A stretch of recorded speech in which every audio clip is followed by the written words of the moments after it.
Okay, I'm just getting some artifacts really. Yeah, let's see if anybody finds us first. Yeah. Stefan, can you just? I was asking. Yeah.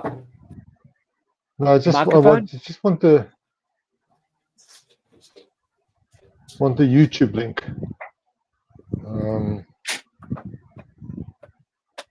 Just then go into. So let me go to my channel. Hold on. Premium. Just hold on. I'll go there. Oh, that's a good idea. View your channel. Okay, things that's been. We are live. So now I'm going to go share. Hang on a second, and I'm going to copy it. And I'm also just going to put it. So I'm putting it into. Why is the chat not working? Banners, private chat.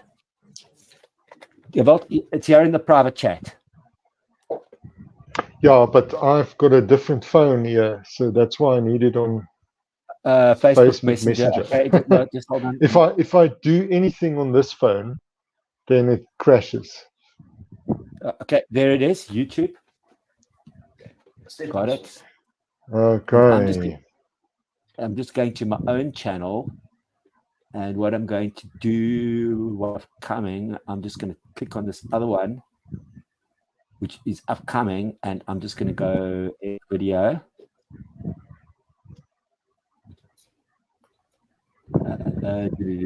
Please go live. Please go there, and I'm just going to go and studio undo changes. Oh, a title required. I think it's too many words. Now I can say it. Now they can see it. At least the links there. I've gotten quicker. All right, now I can close that. Are we live? Now we're live, and I don't know if anybody. Remember, I can't see if people are here, but everyone's in the studio. Oh, that's a comment. Yeah. Let's see. Okay. Yeah. Nick's here. Hey, Nick. Nick, we have been fucking battling with StreamYard. Yanni, you're going to meet tonight, is more of a geek on the computer side. Nick is just one of the bit of an audiophile, fantastic musician, all of that, like his reggae and his punk and other stuff. Knows all about it. Knows a lot about tubes, just by the way. Nick's a big tube head. So I'm just going to let you guys have a little bit of a gesels. I'm going to light a cigarette. And let's just kick it off. Trying to, hi there. I'm just trying to connect the YouTube comments to StreamYard. No, you can't. I'm also just still battling with hearing the audio. My audio. Jan, you can hear me fine. No, Jan's as well. Can't you hear me? I can hear you, but very vaguely. Yeah. Nick, can you hear me?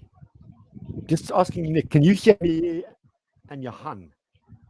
Well, Nick is taking a smoke break. You can hear me, eh? Okay. I hear you fine.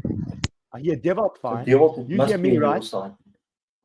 Yeah, Devot, yeah, definitely. Nick says he can hear us. Hello. Okay, he says loud and clear. Yes, and my bloody tape and turntable technician starts telling me he can't hear me. I think I'm going deaf. Don't worry, D. Everybody sounds good. I just think it's your headphones maybe that's not hearing us or something. I don't know. Hello. Hello. Devot, he needs to take his headphones off and go on the speaker. Even if I pull it out, it's gone. No. Use the speakers of your computer. Can you hear me? Yes, we can hear you. Can you hear us? Just change your audio settings. We can hear you.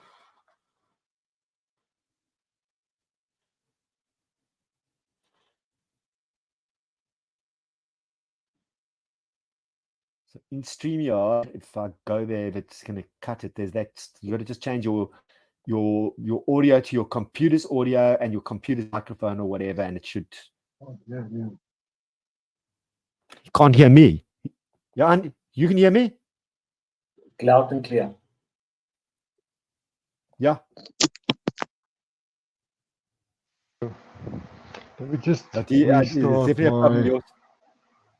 from your side. Yeah, Anne can hear me. I can hear him. No echo. I can hear. Oh, now, Devil, now you're sideways. You've turned yourself sideways. That shouldn't affect it. Let me see what I can do with his. No, see, I can. We're going to lose Nick if we carry on like this. Yeah, no, we're going to lose him. No, I'm just kidding. I think Nick is fine.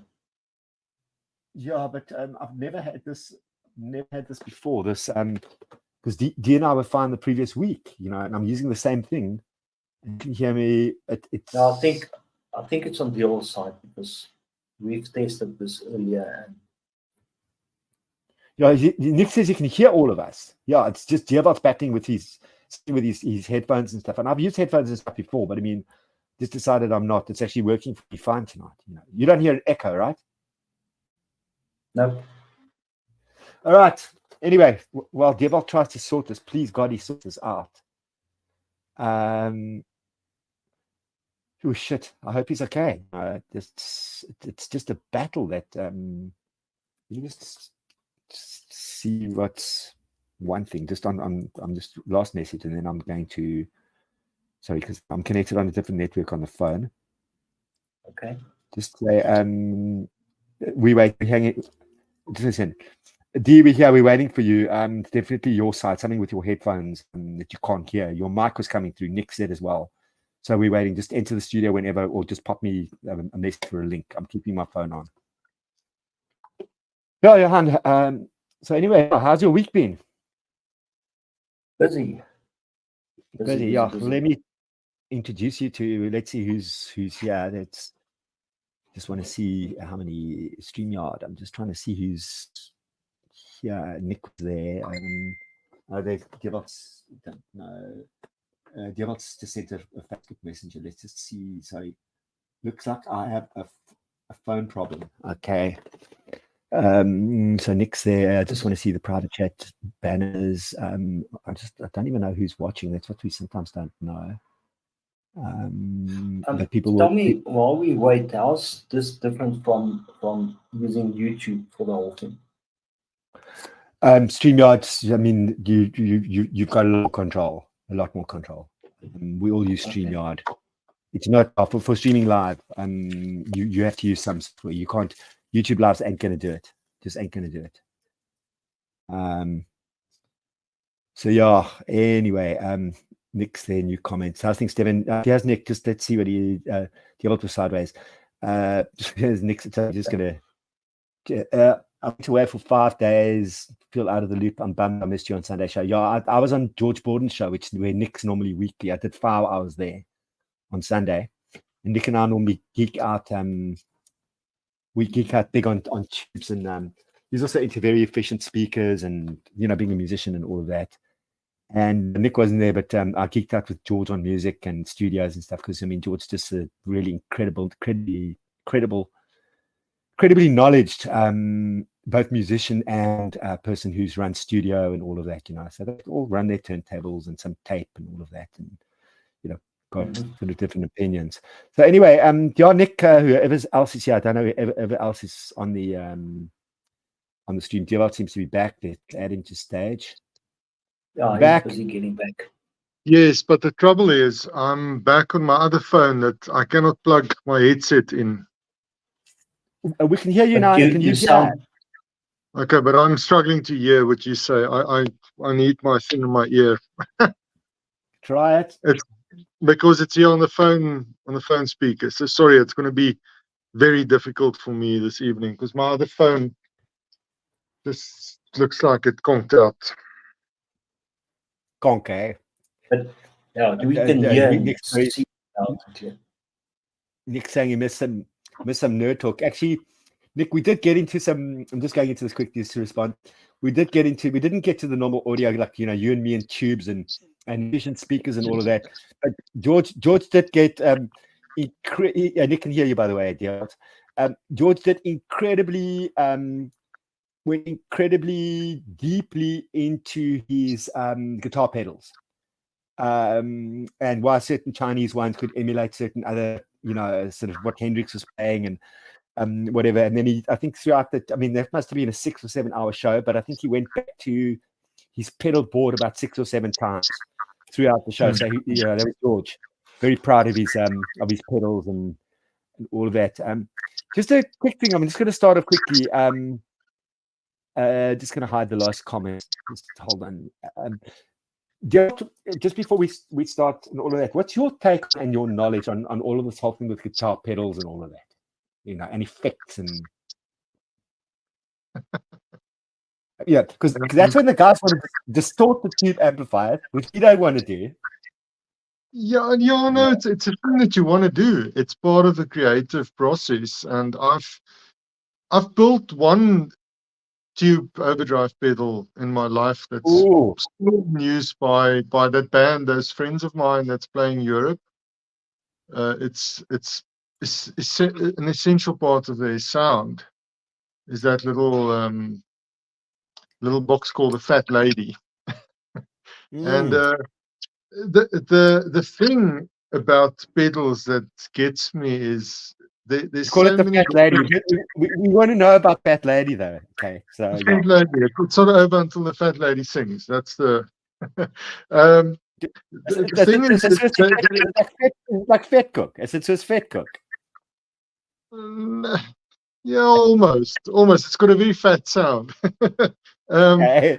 The thing about pedals, most of them do the same job, and it's like candy, where they're all sweet and they all basically do the same thing, but there's a lot of different flavors. So yeah, it depends on what you want, and it's a very vibrant little niche market. Building boutique pedals. Look at what Nick is just saying. I knew this is what they're geeking out. And we'll start talking efficient speakers and that. My old like Rasta punk, my ska punk from the US. He's been so kind to me. He's we both talk about like why he respects on speakers and reckons that even if Nick saying even if you have an amplifier that is got some power, it's still going to sound better. He thinks with efficient speakers, at times, we love efficiency. What are we talking about? Hi-fi speakers? We're just getting on to Nick and I geek out. But he builds pedals as well. Let me not. Well. Speakers and high power amplifiers. That late friend of mine, Chris Templer, he had an array of different, very efficient speakers, and his amplifier that he loved very much was a Tact Epilogue digital amplifier that was, I think, 200 watts per channel, and he would connect that thing to his 10-watt Goodman's Axiom 80 speakers. And he would play his Goodman Axiom 10-watt speakers on that 200-watt Class D amplifier, to my absolute horror. But he never damaged them. He would be very sensible about volume levels, and it all worked out well. He had a lot of tape. He had a lot of tape machines, eh? He had a lot of tape, yes. Open reel. He had a huge collection of tapes because he had his, like you and probably Johan had his tapes from the earliest days when he started listening to music and record music. On basic. He always bragged about having a brush sound mirror recorder, and then later he got an Akai M9 or something, and So he had a huge collection of tape. I don't know. I've got this love affair with tape. I don't know what it is. I don't know. Maybe it's because my cassettes are, and I got rid of the real machine. I can, as I said to Diebold earlier, if I've got to do any transcriptions or stuff, I can hire them in here. I don't play it enough. It's just the transcription work. But my cassettes, I have many. And yesterday, I went and bought a Tandberg. Yeah. And what's that? I'm the amateur here because I don't have any reel-to-reel tapes or players. I never actually owned any in my life. Johan, you don't want to. It's a lot of work. You own some of the best cassette players in the world. I wanted to at some stage, and I then decided, no, I've got too much. I've got enough between vinyl and cassette, and I also stream.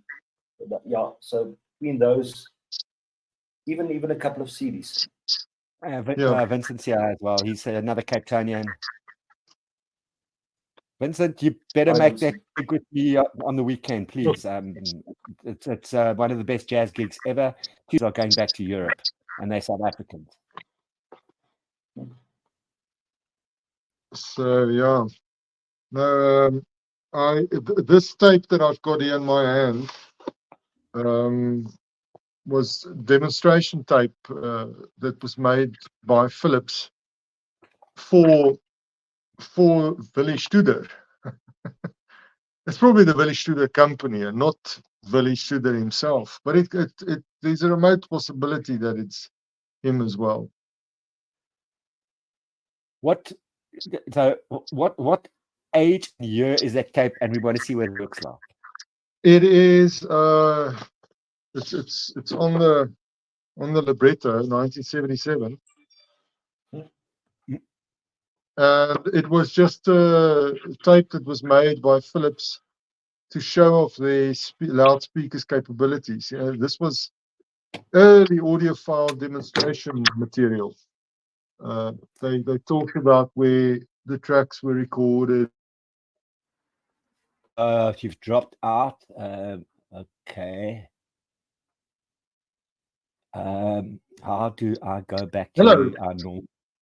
You dropped out for some reason. Yeah, load shedding. Just a second. Oh, is that what happened? Just wait for the to come back on. My first tweet ever on Rachel's Ghost, I went on with my inverter and said, am I going to get through a stream with load shedding? All right. So, hello, this is our welcome to South Africa. We're in the darkness. Jan, you and I can have a good Hello, darkness, my friend. About this. No, Stefan, because I work from home, I can't really afford to be without electricity. So I bit the bullet and I rented the system from the beginning of the year. The monthly cost is about what I pay for prepaid electricity in any event. The only problem comes in when I sell the house at the end, at some point. But I will handle that when we get to it. But for now, it's a win-win. So yeah. But sorry, this is just me and Nick on our on our love of punk rock. Sorry. So Nick, where's Nick from? Nick is sure. If you would come up. All I know is Nick is a musician. He's played around for years and years. He had his own sort of ska punk bands. He's played around bands like the Dropkick Murphys and all of that. I think based around now Boston, if I'm correct. Nick, just correct me. Boston, Massachusetts, where I've got family. But Nick, what were you originally from? Either Bay Area or DC? Which is places I've been. But there's all the music. We're both big Black Fugazi heads, and Nick helped me through a hell of a lot. Just my punk rock roots, and also there's a part of me that's why I've been trying to get Keith on some streams is the SA punk rock roots.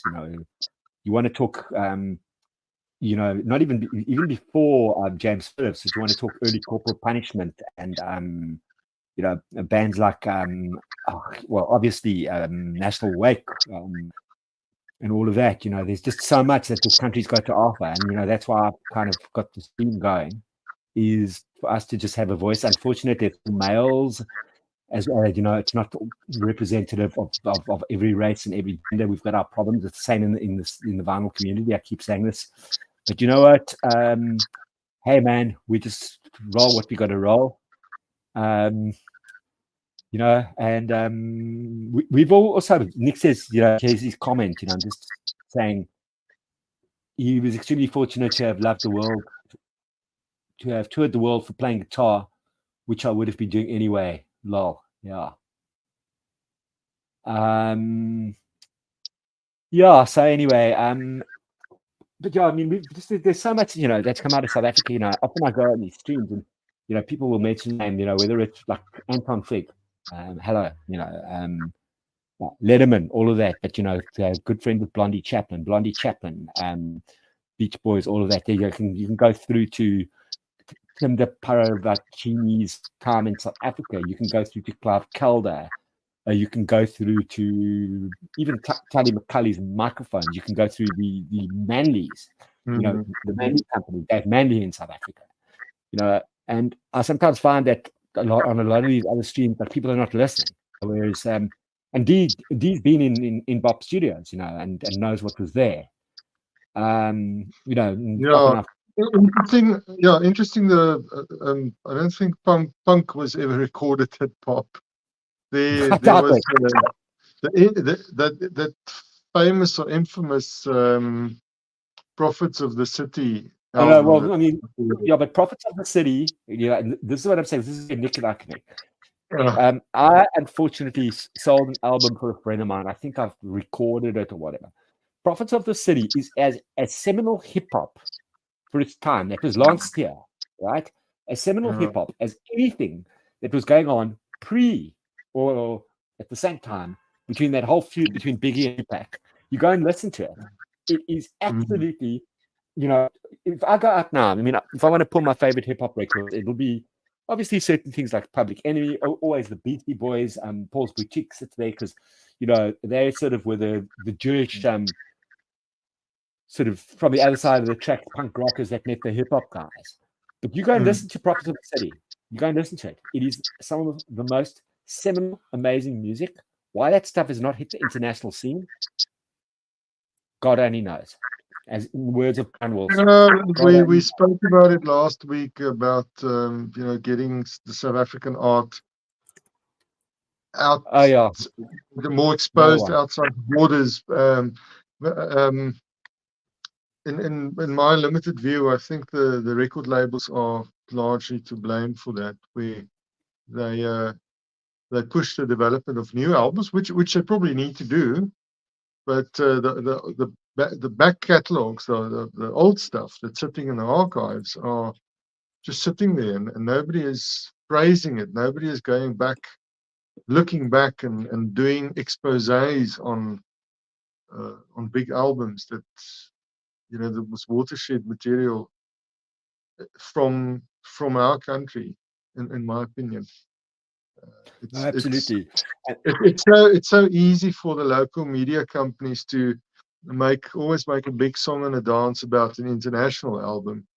Look at even though South African artists were involved in the production of Graceland, Paul Simon's Graceland, it's got a huge amount of exposure, but the local oaks that played on it, were their own work looked at and studied locally? No, I'm sorry. I'm just going to add to this because Keith and I had a thing the other night, and there was a bit of a chat afterwards. And I also want to talk about the cultural. I'm just going to show Nick's comment. We can address it afterwards. But I just want to address the cultural boycott and all of that. As much as Simon did certain good things, there were certain musicians that were not remunerated accordingly. Royalties were not paid. Musicians acquired, South African musicians, mostly black musicians. Although, you know, and I just talk race because that's the way it is in this country, but although one of the most seminal white musicians, it's like some of the Rivonia trialists, that took people out of this country was Chris McGregor, who went out with the Blue Notes, you know, into exile. But Paul Simon's thing is quite controversial because, don't get me wrong, I mean, I sit there, I've got a 1970 or 71 pressing of The Sounds of Silence, South African press. And that was before we were recycling vinyl. All right. Yes. And I've played some imp copies in that. I promise you, it is one of the quietest, most beautiful sounding vinyl pressings I have that was pressed here in South Africa. Right. When my uncle owned a record store in Braamfontein back in the day, he was a part shareholder in a place called Barry Gordon before Beat Records and all of that. We used to go through from Krugersdorp. And like getting back to Simon is, I love his music. I mean, where he's gone, what he's done, stuff now. Yeah. His recent work with Dion, that song, The Streets of New York. Nick's asking a lot of questions, but we're just going to address them afterwards because Nick, otherwise we're gonna chat up. But what I want to say is Keith alerted me to the fact that, like, actually, as cool as it was, because some people are still like about that whole cultural boycott, he tried to not break it. But he's a brilliant musician. But somehow guys like Bagiti Kumalo, Ladysmith Black Mambazo, you go through it all. I mean, and then some of them later played on Laurie Anderson's Strange Angels. Like, they weren't paid and remunerated accordingly. But Paul Simon's got to deal with that. He's a brilliant musician, or whatever. Was that his fault or the record label? That's a good question. We probably need to go and look at it's like some of the stuff that Eno and Byrne have written on music and royalty and record companies versus labels and publishing and all of that. It's such a complex question. I'd like to look at it from a perspective that, before the advent of smartphones and emails and easy communication, I think a lot of record label managers and all that, thought, well, me not paying the guys, nobody will notice it. It was back then, it was kind of like an easy thing to get away with. One of the best examples would be the whole Rodriguez controversial fact, where his album Cold Fact got super popular amongst young enlisted soldiers locally, and the poor guy was not even right. Sorry, you're right. It was not popular with black people. It was popular with Boetie on the Border.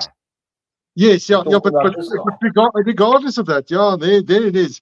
The matter of fact is the artist Rodriguez didn't know about that because nobody communicated it to him. Nobody. There was this lack of communication around the world where, there's a remote little studio somewhere in Southern Africa and they can do like they please and nobody will find out. And now these days, you can quickly take a picture or record a piece of video and you could spread it around the world and it can be exposed, any wrongdoing or any great thing or whatever. Back in the 70s. In a split second. You don't even want to Photoshop your family picture and put it up, especially if you're royal. No, it's unreal. Yeah, absolutely. So getting back to South African music and not getting the exposure also back then, it was because being on the tip of Africa, being far removed from the hotspots of music, from London and New York and California, Hollywood. Even now, when big acts have world tours, most of them don't get here. Yeah, they buy it's costly. It's far out of the way. Blah blah blah. Yeah. Yeah, but we're in a better position than a lot of other countries. We still get some acts. I mean, Waterboys, etc.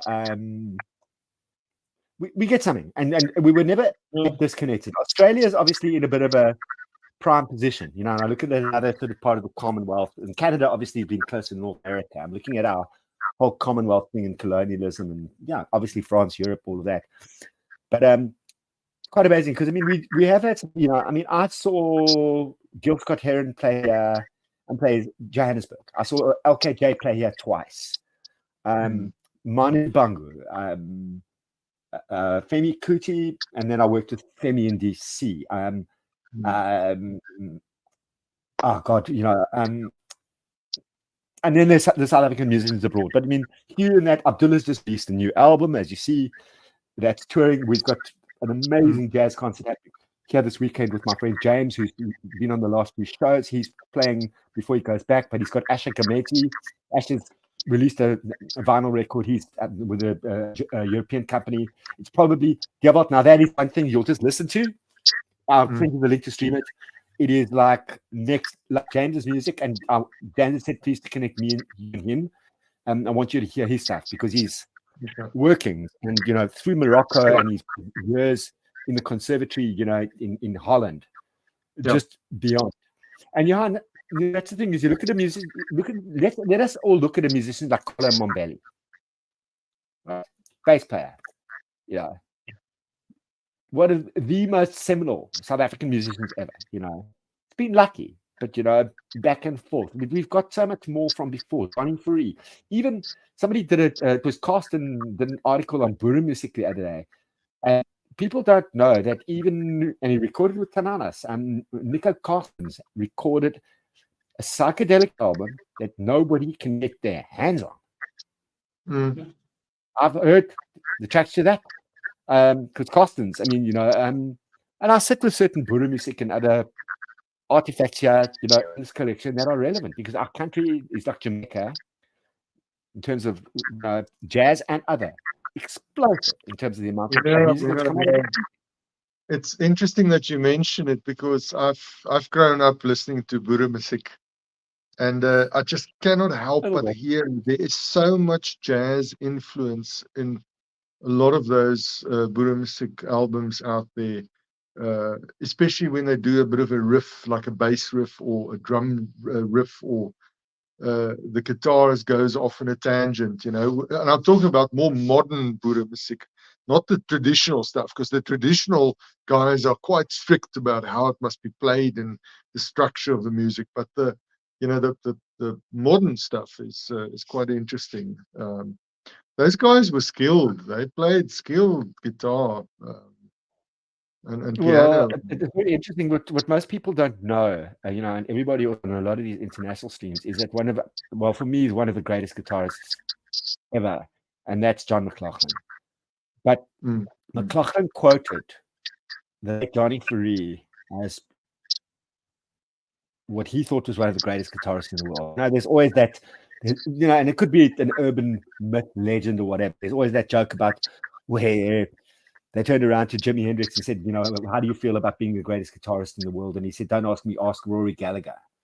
We never know if that's true or not. But McLaughlin apparently, they did some work because Johnny was traveling back and forth. They only his transcription recordings. We used to go and watch him at Rumors in Rocky Street. But there was something in Johnny, and he mostly played standard. But like Alan Quella, also great, crazy genius. But why this stuff and our archives in this country are so poorly managed and not put together is what's really, really saddening me right now.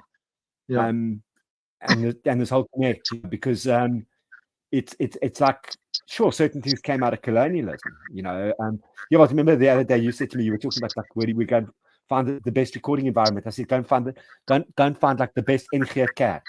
A church, a Dutch Reformed church, because they're ugly as anything, but the architecture inside to record. I mean, I've got to keep Jared in a bad chapel. And I've done an acoustic recording in a Dutch Reformed church in Springs 8 years ago. Well, that's where South African punk started, partly. Springs, Listen, another guitarist that you must not forget about is Ricky Fattar, no? Well, no, that's part of my. No, he's Ricky Fattar. No, Ricky's the drummer. No, Ricky's the drummer. Isn't it the guitar of the drummer? Sorry, huh? Isn't it? The late Steve. and then Blondie Chaplin, who's shadowed for Keith Richards, fantastic guitarist. Plays, Blondie's he's been doing the recent tour with Brian Wilson and stuff. I've met Blondie a couple of times. Then there was the late brother Fatar. But yeah, that's why because of the Rodriguez story is why I started that Flame project. Oh yeah, he was. Yeah, We got him mixed up. He is the drummer. Yeah, Ricky's worked with Crowded House at a resident drummer for Bonnie Raitt. Yes. I mean, you go through his creds. He's worked with John Scofield. I mean, It's Ryan Adams. It's endless. Steve It's endless. Marley, Tim Martin, Etta James, Elton John. Kev Mo. Yeah. So you see, that's the benefit of having the second. So I Yeah, can do a bit of research whilst we're chatting. When I met Ricky last time in Paris, he's also, by the way, he's also into tubes. He's a tube head and an analog guy. Yeah. Well, once an analog guy, always an analog guy. Yeah. So Johan, let's just let Johan chat a little bit about while we were chatting. We were talking about tapes tonight, and Johan and I, we run a group in here on Facebook. Obviously, our vinyl SA thing group has gone to like many splintered groups, but Tapehead still stands, and Johan and I have both become the mods of that group. And Johan and I have been through like things about Tandberg decks, and I got one this week. It needs fixing, but I want Johan to talk a little bit about his journey. It's been quite a thing, and why we chat a lot. Besides, he's also got some nice turntables. Yes. Yeah. Zeb's here too. Hi, Zeb. The world would know about them. I'm actually still. I sold my Garrett 4HF to Herner a year or two ago. I'm actually still in two minds whether I should have done it or not, but I needed to clean up. I needed some cash because that's a great turntable. I would use that for a DJ turntable as well, for my 7 inches. Yeah, It's a brilliant little machine. Great little machines, and I've serviced the two of the German gentlemen, and I've got one that's sitting here on ice that I need to service, and I've done another one last year. That one which is for sale. So they do pop up. They looks like they pop up in twos. Two. Yeah, I don't think I'll buy one back again. But I'm also on You've got 124 now, Johan. Well, I've got a Thorens 135-2 Mark II that I bought from Johan in Cape Town. And before that, I had another Thorens, a 115, which is sort of an entry level. But I then became aware of the Thorens name. It's a long story. I've been out of vinyl for a very long time. I only got back into it about 6 years ago. But this 135. Come again? You got in quite intensely. I mean, you've got amazing taste. From classical music to everything. I mean, yeah, but I do listen to classical music. So yeah, not too much of it, but I do. But in any case, long story short, the 135, I'm extremely happy with it, and I then got a 124i. 124 Mark II. Great table. But just to get back to the Garrett again, I bought a 301 Barnyard 301 from a guy in Bloemfontein. Unfortunately, it's a grease bearing, but the paint is deteriorated beyond repair. And I'm not a Hammertone fan, so I started to strip it with the idea to rebuild it, and then this 4HF came along the way, which was in pristine condition, apart from the grease and the oil issues. But yeah, in any case, so that's why I bought that. But getting back to tapes, I spoke to Stefan. I guess for me, I was born in the 60s. Okay, so being a teenager in the early 70s, mostly at that point, my father was a teacher, so we didn't really have a hi-fi in the house. So it was only listening to a radio. I got a portable cassette player at some point as a Christmas present, started to play around with that. So we started to record top 20 music shows from the radio onto the cassette. But the funny thing is, it wasn't an integrated player. So we basically recorded live from the radio. So you had to keep everybody else around you quiet and what have you. And then it became quite an art to know when to fade out and when to fade in, because the DJs tended to talk over the songs. But long story short, my first introduction to tapes, apart from their own recordings, was ABBA's Greatest Hits. That was my first tape that I actually bought. My one sister's a bit more arty. She passed away, but she was about 10 years older than I.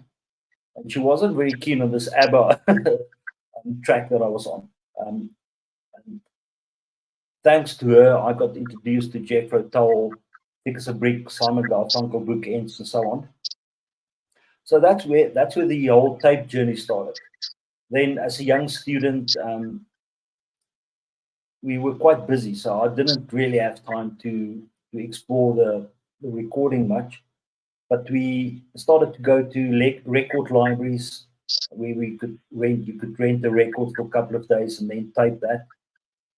And that's why I got introduced to Peter Gabriel, for example, because you wouldn't hear Peter Gabriel on the SABC or even LM radio at that time. Yeah. In any case, yeah, so I don't want to dabble on, but for some reason or the other, okay, my young adult life after I got married, at that point, late 80s, early 90s, we moved to CD. I kept some of my vinyl, but I then lost a lot of it due to water damage on the sleeves, so I gave it away.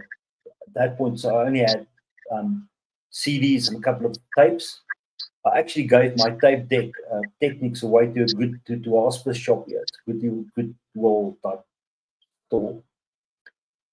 So in any case, 2017, I got back into vinyl. A couple of years after that, I became interested in cassette tapes again. And that was quite a journey. It actually sidetracked my vinyl turntable journey a bit. I accumulated, let me see, 1, 2, 3, 4. I've got 5 decks at the moment, 2 of which are in working condition, thanks to a fellow friend called Bumpy. Yes. Those are the NAC. I've got a NAC 580M, 580. Pray for him. Sorry, Stefan? No, just he's been through some surgery, as we know. I believe so. Yeah. He's the last person, one of the last people besides Dewald that can actually calibrate heads and certain things of tape machines in the proper way, and then we've lost it all. Yeah, no. We've lost the Dan Manleys of the world. We've lost everybody else. So the Tim Parravicinis that were in this country at one stage. We've lost many technical people. And Dewald, you either better just become healthy or clone yourself. Yeah, but I must say, I mean, Dewald is trying to help us to rather do it yourself than push everything his way. You know what I'm saying? I know, Dewald, you're trying to. Yes, the reason I'm doing that is because I'm so saturated with work that I need to show some of my friends how to do stuff themselves. Otherwise, you'll wait forever. I fully get it. But the thing is, I'm also a dabbler, so I don't mind doing it.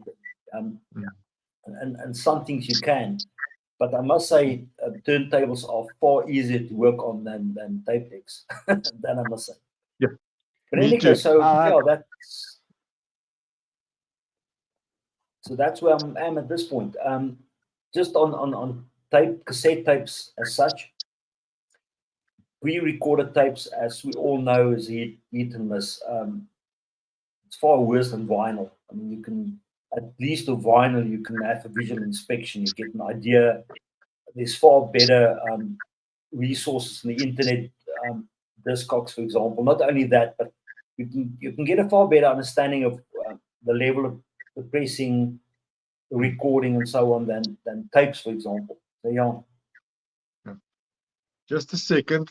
Just a second. Okay. That's interesting. I'll carry on while If deal with stepping away. Sure, So go for yeah, it. at this point, I'm actually not actively collecting cassettes, although if I do come across an interesting tape, I would buy it. And then also, my whole philosophy of the vinyl and tape collection is to fill in gaps in my CD collection, and also to collect what I lost before. I'm glad to say that I've built up my complete Pink Floyd collection, for example. I also have a Okay, rather solid dollar brand Abdullah Ibrahim collection on vinyl. no, there's a question because Zeb's had a lot of questions, and you know, whatever. He's asking, first of all, what's your favorite Jethro Tull? Johan. My favorite Jethro Tull. Well, I'm going to be boring. It's still as thick as a brick. I also love their bursting out live LPs. I'm mad about live LPs. Fleetwood Mac, you call it. Yeah, which Fleetwood Mac? One. The Fleetwood Mac live album. Yeah. Which was released round about the Tusk, just after Tusk. Funny enough, Tusk doesn't feature. I love Tusk. That was. Tusk for me was Lindsey Buckingham, like engaging with punk, like, you know, that it's just like it's just such a for me. I put Tusk and the Clash Sandinista side by side as like long sets of crazy stuff happening, you know, that just go everywhere. But they're not for everybody. Oh, there's a kitty cat. Favorite, a kitty cat, huh? Yeah, it was him. So he was scratching here by the door, and he couldn't get into the room. That's why I got up, was to open the door for him, because he wants to come and sit by me. Very important. Regarding live LPs, I also got a copy of Santana playing at Woodstock. So I think it was a release late after the fact. Also enjoy that quite a bit. But talking about Fleetwood Mac, all these bands, Pink Floyd, you name it, depending on when you grew up, you would have a certain period that you got introduced to the band, and maybe that's the band that you perceive as being the Fleetwood Mac or the Pink Floyd. So for example, I got introduced to Pink Floyd in Via the Wall and Dark Side of the Moon. So anything earlier than that, I'm not too. I wouldn't say I dislike it, but I'm a later Pink Floyd fan. And Roger Waters. I'm more a Roger Waters fan than Gilmour, for example. But that's beside the point. You see, I'm a bit different in that I'm more of a. I like a bit more psych and stuff. So I'm more of a. I mean, we had Dark Side of the Moon. Bob had it and all of that. You know, 1973. So I was 6. UK Press, whatever. But the bottom line is, I discovered Syd Barrett earlier, and then I got into that song "Shine on You Crazy Diamond," and I'm more of a Barrett person. It's like with Genesis, I prefer Genesis with Gabriel. I'm a huge Gabriel fan. Don't get me wrong. Absolutely. You know, I'm a big Gabriel fan. Everybody has to say, oh, we know that. Yeah. And I want to show you something else. I saw Gabriel, Springsteen, Tracy Chapman, et al., all of them live at that 1988 concert in Harare, the Amnesty International concerts. I've still got my little booklet here. Didn't keep the ticket stubs. But I mean, Chapman just released her first solo album, right? Gabriel had just released So. Sting had just done, he just left the Police and he'd done his first album or two, but he'd done that double live, Bring on the Night, with Marsalis and all of them. Obviously, Springsteen was there. It was just post Born in the USA. I mean, I feel, excuse my language, so fucking privileged. That's why it's not a kids rated show. So fucking privileged to have been at that show. We went on a bus from Wits, you know, to go and see all of those artists in 1988. That was even before Mandela was released from prison, we didn't know what he looked like, right? Mm. And there was that concept, you know. And then Mali played, I mean, in 80, you know, Zim, Tosh, Swaziland, but then he also wanted to play. UB40 played Swaziland. I mean, it's endless, you know. And then we look at the cultural boycott, Elton John, George Benson, Queen, Yeah. Sinatra. I mean, it's not that Yeah. we're not being that isolated as some people think. Yeah, but Stefan, and then after 94, the floodgates opened.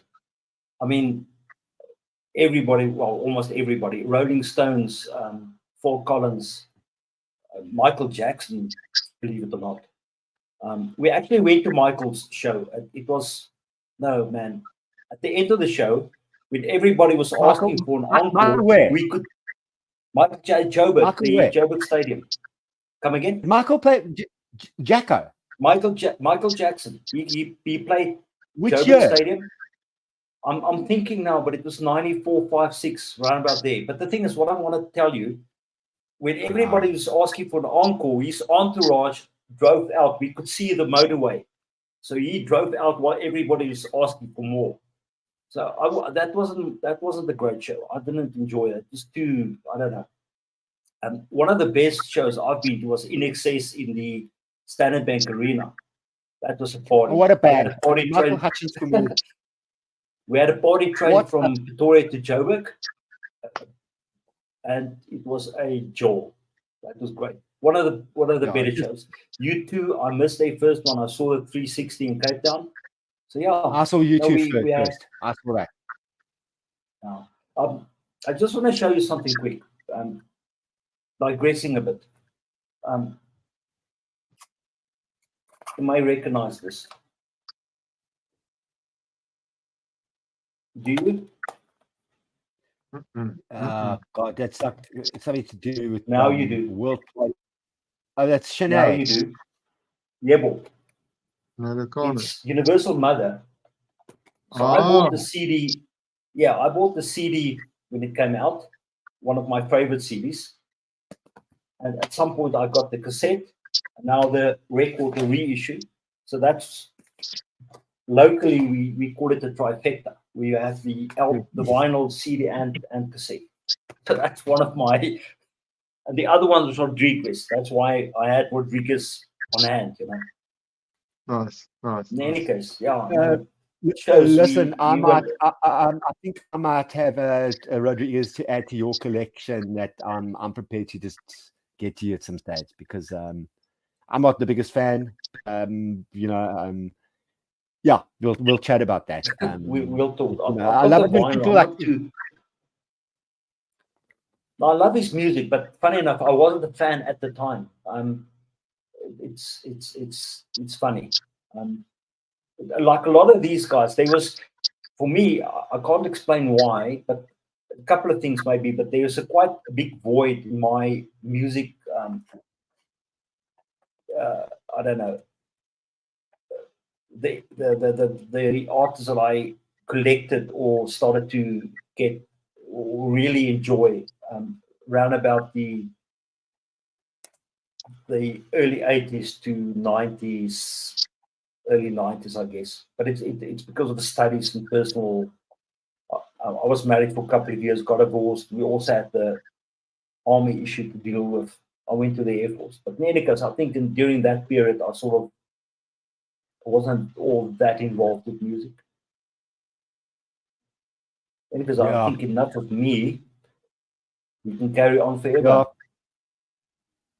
Gewald, tell us a little bit more about some tape. I'm going to go and pour myself a drink. About what? About tape? Some tape stuff. This is about tape.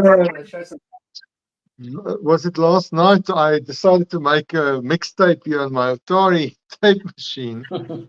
And I just couldn't understand why it had so much wow and flutter. And after I made the tape and I got up and it was nice and dark, I noticed that I never threaded on the supply reel. I never threaded it around the one wheel where it's supposed to go. So that's why it sounded so bad. So I have to redo that tape. At least it didn't got. It sounded so bad that I thought to myself, no, I need to sell this crap. I'm done with it. But the tape No, wasn't yeah. damaged as such. The reel still fine. Yeah, no, it's still fine. Here it is. There it is. Not the machine, the actual tape, the Oh, reel. no. There's nothing wrong. It was just me not threading it correctly into the machine. Yeah, rookie mistake. And how many real machines are there? This Revox i77, the Atari MX50 here at the bottom. Here's another, if I can flip it around, there's another A77 there, but that's a 4-track that the owner is still contemplating if he wants to sell it or not.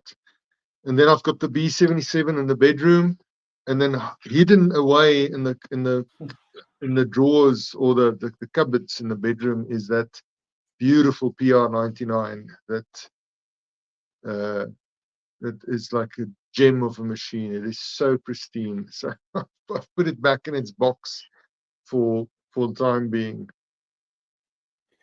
It's kind of crazy, you know, just like because tape is let's see, just let me it exits so low. I'm trying to, you know, produce the show as well tonight, but better than the last few times. Tape's just a thing, you know, and it's interesting. I'm just going to pull out some things here tonight quickly just to get things going.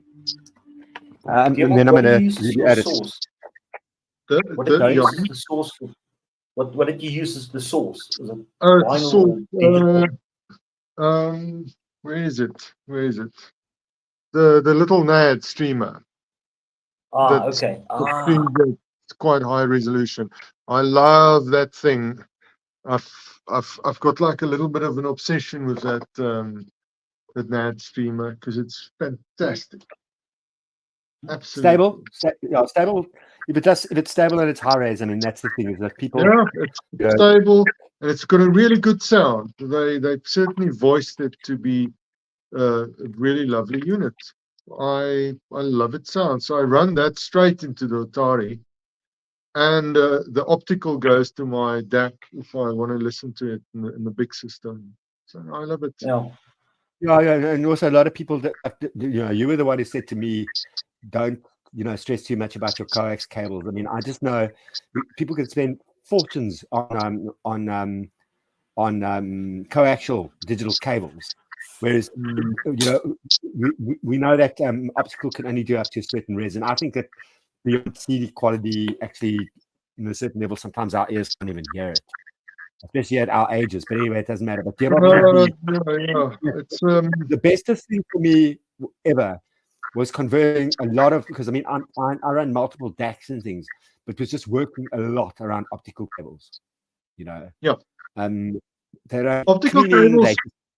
Yeah, I find that they sometimes solve a lot of problems that you might experience using SPDIF, because optical isolates the equipment from each other electrically. So it does solve a lot of issues, and there's nothing wrong with Toslink optical connection. There's nothing wrong with SPDIF. If you can do AAC EBU, that's perfectly fine, but not a lot of domestic equipment caters for AAC EBU. I think I've got machines that's got some of that out. But I want to I'm just going to take it back to the theme, and then I'm just going to let people go because we were talking about the tape. So I'm going to put myself, I'm going to make myself big. That's what we say, like, yeah. So that I'm just going to show you some stuff of tapes. So I was listening to this tonight. This is an import, UK import produced by Stuart Levine. I think it's a chrome or it's a very dark ferric, but that's a Yuma Taylor. Actually, let me just take. We don't want it to shine, so I'll take the what do you call it? The J card. Well, it's not J exactly, but that's his Chisa years. Sure. God, let me hold it straight. Cassette's there. Similar. It's a cassette. Bought that years back. So that on Connoisseur, 1995, I think UK, produced by Stuart Levine. It opens up very nicely. It's got some liner notes and stuff in it. It's a beautiful import cassette, very dark ferric. Darker. Listen, Stefan, I just want to ask you, you don't have Black to the Future. By Hugh Masekela. might have that somewhere on CD or whatever. Yeah, CD, but Enough. you don't have that on tape. Yes, because that's a good sounding album. That was one of the albums produced recorded produced at Bob Studios, where you can hear the Yeah. studio sound. I'm sure. Let me just get through these. So here's another one, import cassette. Everybody talks about reggae. This is a Treasure Isle. I think this is a Trojan or whatever. Now that is a complete black ferret Yes. import. This is a US. Let me just check. Heartfield reggae. Oh, this is it's printed in Canada and Heartbeat, but here we go. Oh, there's too much light on that. There you go. Reggae. More hits. Early reggae. And it opens up beautifully. Look at that, where they had that thing, People talk about Nice. physical media and people diss us for tape. Look at that picture of some studio in Jamaica. Yeah. And That must we'll be a talk about who's on this. nice- Just want to talk about some of the artists. So we've got the Jamaicans, the Paragons, the Gladiators, the Conquerors, Freddie McKay, Lucian Jr., the Coolies, Tyrone Evans, produced by Duke Reed, Disc Presser Jamaica, licensed from, designed by Scott Billington. I mean, this is early reggae, Treasure Isle. But you're not going to throw away a tape like this if you've kept it well and you have a decent tape, a cassette machine. Okay, and that doesn't get sticky like SA tapes. And we'll just do one that's local that I wanted to talk about, and I spoke on one of Rachel's shows. That's the transcription that's in the German magazine of Garth Erasmus's stuff, No Quartet. Wow. Okay. Quite amazing photograph that- as well, huh? Design. Yeah, we're going to talk about that. What's recorded traditional instruments in Grahamstown, Khoisan instruments, and then the other at the chapel here when he played first time piano in Cape Town. It's on a Sony EF60. It was released in a German magazine. Yeah, it's handwritten by Garth. Oh, Yeah, wow. that's special. Oh wait, let me just see if I can get it. Yeah. Yeah, there I you can go. see it now. That's just like that. Awesome. Wow. Wow. Lovely. So the No Quartet side is basically using Khoisan instruments, but it's more modal. It's as modal jazz as like McCoy Tana or Sun Ra. We're going to get to another thing. This has been released, but again, this is another one. Came to me through a friend years back, and this is South African. I think it's been released, whatever. But this is it's South African. This is the Mud Ensemble.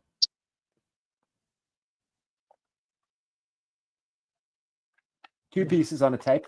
Beautiful tape. Sorry, very short. Yeah. Properly the Tiger. So now what's on this is we've got two tracks. So we've got Mark Feltham. I mean, we're talking live Jimmy Presley, all of that. Words by William Blake, that's Tiger. Marshall Fenter, and then the other side is Feltham, De Till, Hansen, Marshall. Marcel van Heerden, late Marcel van Heerden was on this. This was recorded 28 and 29 May 1996 at Mega Music Studio, Mega Music in the city by Leon. Rough mixes by Christo and Co. Whatever. I think Libby Lloyd was playing with cello or something on this. Now, what's interesting is look at the label here. Dieval, can you read? Johan, can you read that fast? Yeah. 1996 Boer Music Publishing. Okay. This Wow. has got Juliana Fenter does vocals on this. She's based in Berlin right now. This is stuff. Why do I keep cassettes? Now, It's a last one. thing. I want to show something as well. When you're No, done, last Stefan. one, and then I'm done. We all have our round. This is a Saudi bootleg. This is a Saudi bootleg. It's Opsy Bisa, but there's some covering of some Hugh Masekela and that.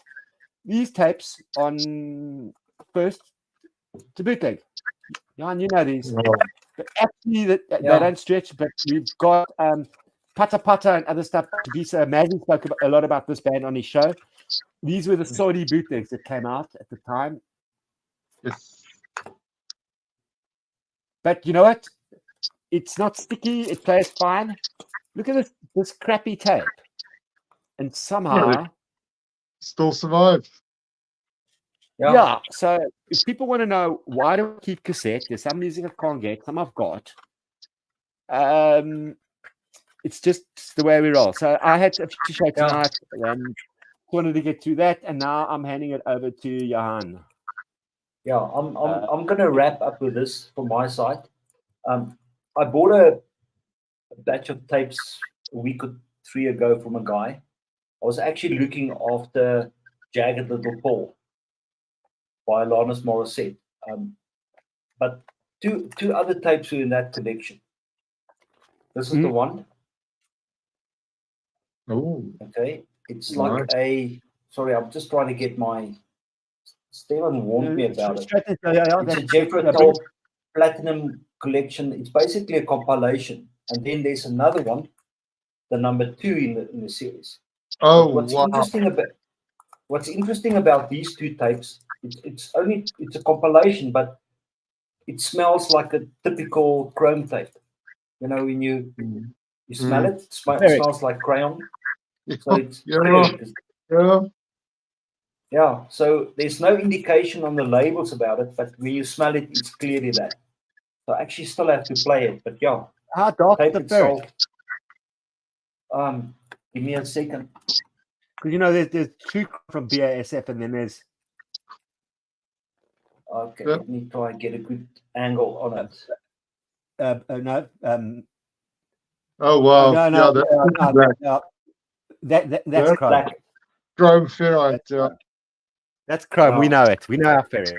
Yeah, and I know it from the smell. I could smell it immediately. Yeah. There's also that whole thing. There's no markings on the tape. You can't really tell, but yeah, I'm really pleased about that.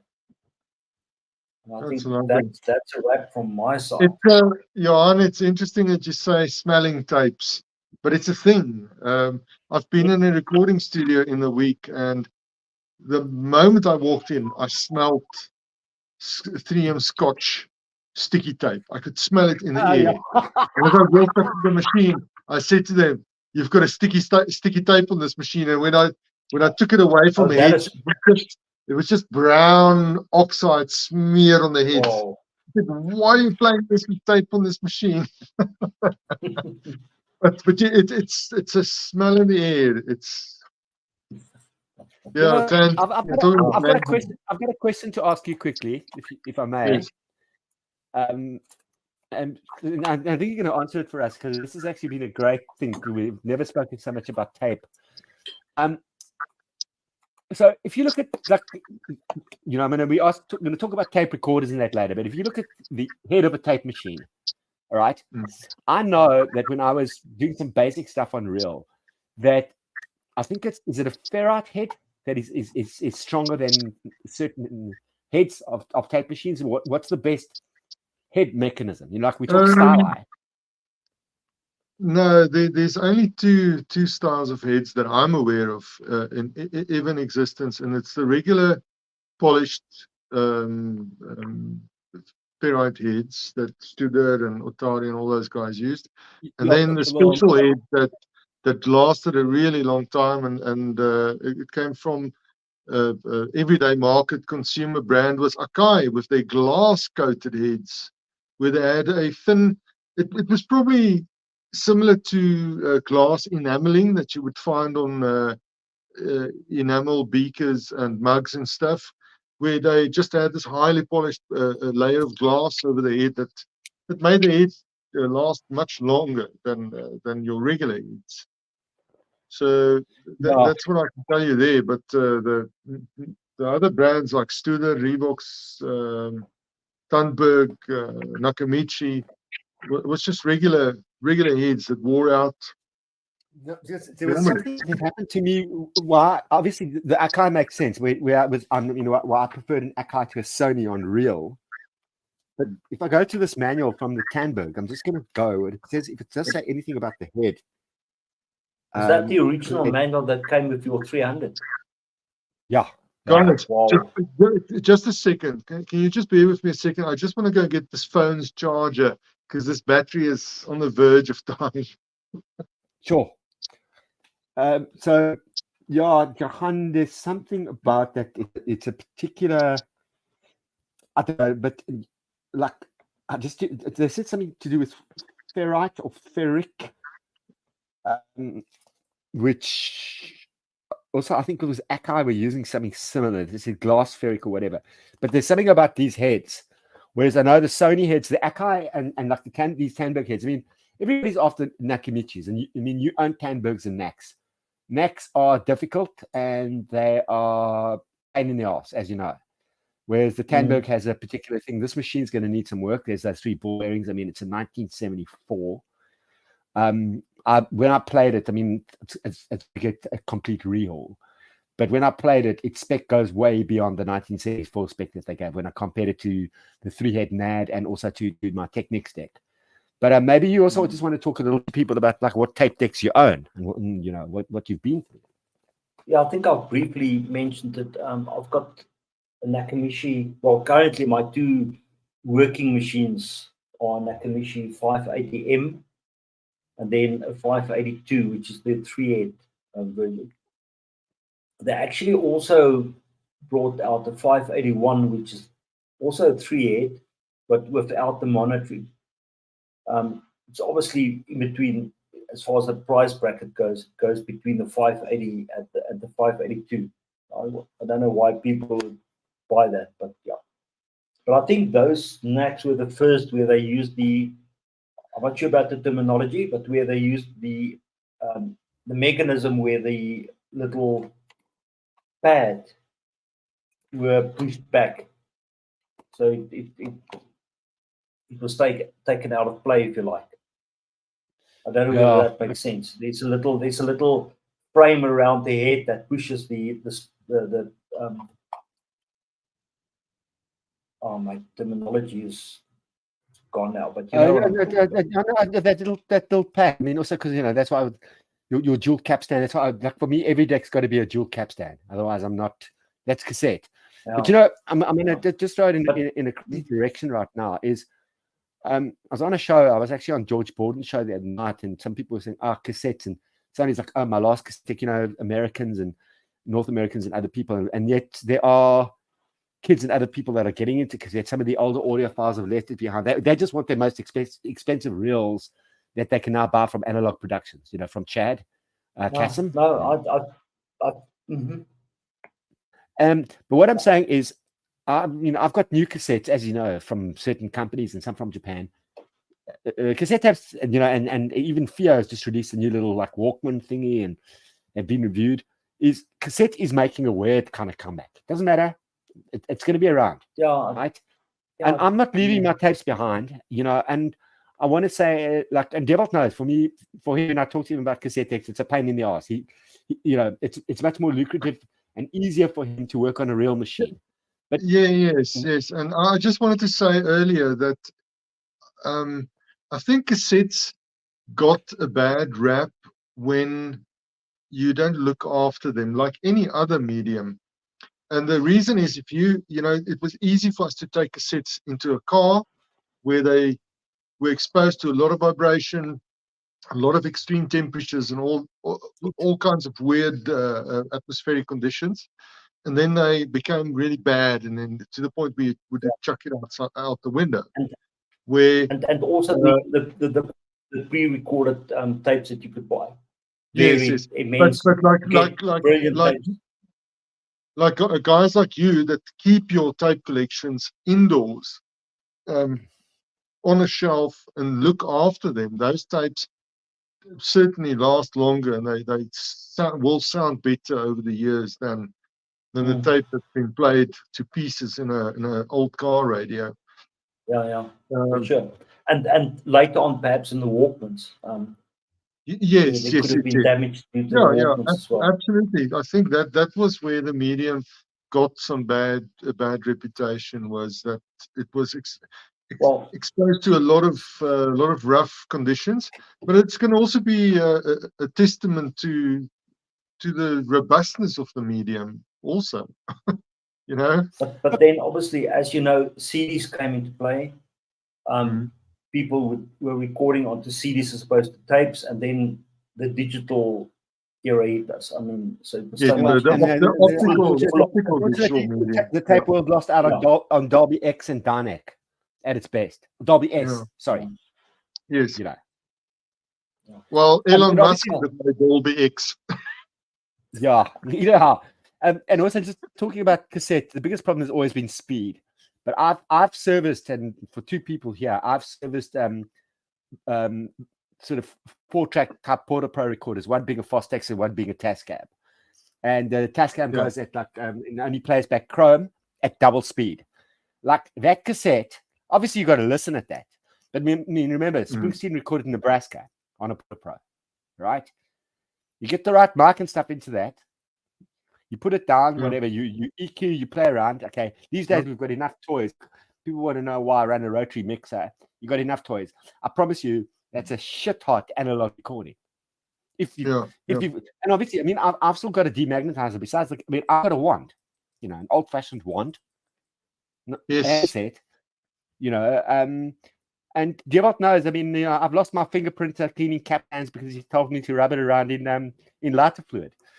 Yeah, but not your fingers, man, the caps. The wheels go round. Eh? Yes. Talking about tapes and albums, analog albums. This week that has gone by, I became aware of C6 Steve's one album that he recorded to a multi-track amazing, eh? MCI machine, and that was mastered to an MCI half-inch machine, and then it was cut from that tape to vinyl. And one of our local retailers, they have that vinyl disc in stock. So looking forward to getting that. Just pop me the link to the local dealer who's got it, eh? Because is that Echoes one Record copy Bar. or... Shout out to Echoes Record Bar. Yeah, let's start shouting Echoes, out, guys. Echoes Record Bar, South African. He's done some good stuff. He's bringing in some sleeves and stuff. I haven't dealt with them, but I've had good reports. Echoes are doing excellent work. They're a friendly bunch of people. They've got a huge variety of titles, and not just in vinyl. They cater for all mediums. I'm sure if you speak to them about getting titles on cassette, they will be able to get it for you. Yeah, I also can do that, but they are great, really. I mean, I've just seen what they do.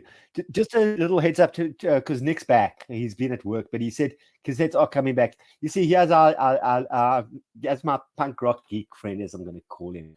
I've got a Nakamichi deck I still use it occasionally. Yeah, Nick, what Nak have you got? How's it been serviced? I hope you're looking after the thing, because you know what, they're not going to die. Tapes are not going to die. It's original source. Nick's having a laugh now. What does 4D say? You've always got to. I think George said the mission of a tape spools is just too slow. Yeah, true. Can't recall for sure. Yeah, exactly. Yeah, and that's why I said to you, if cassette, if you would have had Dolby S and Dynamic at the same time, okay, rolling at what, like even 15 inches per second, Yeah, but the dilemma there, I want to stop you there quickly, is there's just not enough space in a small cassette to run it 15 inches. What? Well, we can do like the one-sided 45, one track per. Then we can have a 10 set box. Well, yes, it's like running the open reel machines at 30 IPS. You put one song or maybe two songs on a reel if you're happy, if you're lucky. But the other problem, it's not necessarily the speed of the reels that's the problem. It's the speed of the capstan and the capstan flywheel, that you can't get the capstan flywheel big enough to get the wound fluttered low enough. That's the problem. You're limited. But that's where a cassette deck like this Revox, I've got one of these Revox C270. Oh, those are nice as well. No, Nick's that's talking. the Also, proper Nick's been C10, talking whatever. about the dragon. Yeah, Gerald, yeah. just I mean, because everybody's Dragon. like, and Wimpy's got like two, eh? But Yeah, talk no, about the dragon. I'm sorry to hear about his troubles. No, he says he doesn't have a The- dragon. I don't want a the- dragon. Yeah, man, the Nakamichis were nice and cool with a lot of like Spin there. yeah, lots of silly features and stuff. But when those features go wrong, they go wrong badly. That's why I say if you want a really great cassette deck, the Revox and Studio machines I were totally agree. were And you know, fantastic. not I to must- forget, speaking about NAC, not to forget, what do we call it? The orange cap syndrome. The orange caps that go like funny, the capacitors. Yeah. Yeah. They're I must oxidized. tell you, I've got an Iowa AD 1800, Oh, lovely. which has an amazing flywheel. I mean, stability, speed-wise, is excellent, but it also needs some work. The rewind forward doesn't work that great, and Yeah. the recording on Chrome is shot. But I Mm. actually need to get it back into play. It's a No, display see, piece. for now. Zebia's got a Technics. I've got a Technics as well. He says he's got an RB 305. I've got a Technics here. I'll tell you one thing for me. My thing with tape, with cassette tape, is, and I've learned, you know, and from sticky tape, do you ever know how I've tried to, because I've had humidity, that's why I have a dehumidifier, which I showed on George's show the night to say, like, listen, guys, whatever, just have a dehumidifier. If you're in certain environments and you've got tapes and records and other stuff. Yes. My most important thing with me for a cassette tape, I don't even care about the three heads. Okay. Mm. For me, it is dual capstan. Right? Dual capstan, for me, there's some stability that happens in that thing that, and Devil can probably explain it technically, but I just know that there's something stable. Don't you see the cringy expression on my face? It looks like you've never had the torturous Pleasure. what's the word to adjust those dual capstan machines so that the bloody tape runs against the heads with the correct tension that it's supposed to run. So please don't get me started about dual capstans. Okay, so earlier tonight, sorry, we geeking out. I mean, Bimpy said to me the other day when I told him about the Tandberg, he said to me, "You'll never see a faster rewind or fast forward." Okay, because there's those two motors, and they calibrate itself before it starts picking up. All right, Yeah. Jan, you know, you've got a Tandberg. Yeah, I know. Right? It's actually amazing. It's like, Jan, do you also have one of those I old? own about 2,000 cassettes. I've got two. Devil. Oh, wow. I bought a TCD 440A from Wimpy, and then a TCD 310 became available a year or two ago. I think, Stephen, you actually alerted me to it. But it was a guy whose father was a diplomat, and he sold it. Oh, wow. So I got that for a very good price, but I still need to service it. Yeah, that's the thing It's about very the old dirty. equipment. Yeah. It's like Yeah. it sounds like a Revox B77 that I got last year from that one local radio presenter while he passed away. And gosh, I've never in my life touched a tape machine as dirty as that machine. Yeah. On the outside, it's very clean. It's very clean on the outside, but inside, unfortunately, not so much. Oh gosh, this one I've taken pictures. I actually still want to make a video about it. Which one? The B77 that was so extremely filthy. So I spent New Year's Day cleaning it. That was my New Year's Day fun for 2024. When the year started, I cleaned the B77 Revox. Yep. I mean, if you know, besides the amount of music transcribed, you know, for record companies, but besides the amplifiers that you've built and the stuff you designed, and you know, the Nelson Pass stuff that you've done, and the EAR kind of replications that you've built and your own designs and all of that, you know, I mean, I have one of your own designs here in my own collection that is encased in wood, which is like next to my mixer and my turntable, and soon that Tandberg is going to be standing there because it also has the wooden encasing. But I was just saying, if you had to make a list of the amount of machines that you fixed for people, like from the beginning to end, like, where would you start and where would you end?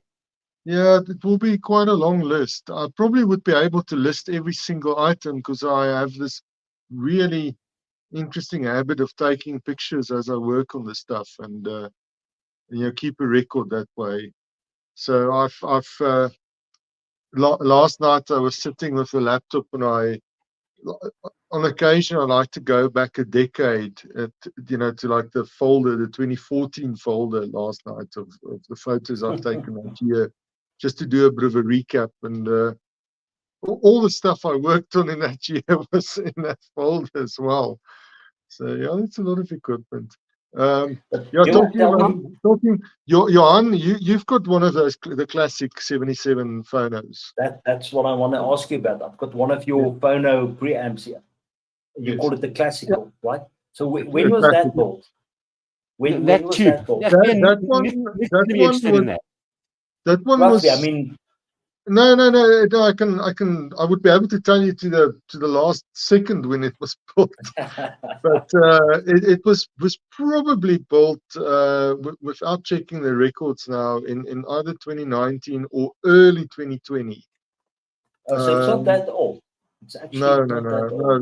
That's quite a young unit you've got there. And if I may ask, the new phono preamps that you built, that's basically the older design, but just packaged differently, or is it like a complete new design? Yes, no, the without Trinity, giving too much away. No, of course I can tell all. I just want to move away because here it is.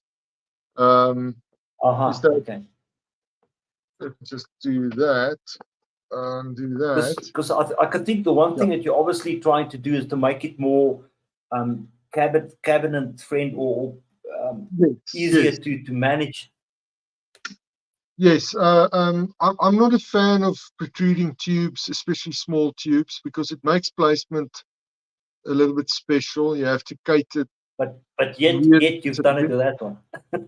Yes. Protruding tubes that I don't like. Yeah. We've done it. I'm just kidding. Because we were targeting a certain market and a certain vibe and style. I'm with you. But yes, this unit, the circuit design in the Trinity goes back to my first phono preamplifier that I've designed and built from scratch with my design, and this is it. And I never, and all these years, I never felt that circuit was good enough until I gave myself a second chance and I said, let me just go back again and let me just have a listen, because there's a guy in Cape Town that owns the first one ever built, and that's Johan Maiden from Zuid. I owned that before him. We know you are okay. No, listen, Johan. Yes. Johan is the guy that I bought my TD135 from. Ah, okay. And I'm a friend of Johan. I mean, on that level, you know what I'm saying? Yes, absolutely. And he's a fantastic guy, man. He's amazing. He is. Yeah. And that's the reason I've done this now, because he reported to me back so many times that unit is sounding so good. And I always doubted myself. So I thought, no, let me just revisit the circuit and see what it's about. But I must tell you, I'm extremely happy with this classic as well. Thank you. Are you able to show us the classic? No. Man, it's not in the most you know what I'm going to do? Camera friendly position, but let me try. I need to get the light because then afterwards, I can move my other camera that I've got you now that have 2 cams onto Deelbart's other unit just to show the build. Yeah, and the attention. Man, this is not. Oh, there it is. Yeah. Yeah, there it is. I need to send you proper photographs. But there it is. Yeah. With all the extruding valves and all. And and here's the turntable.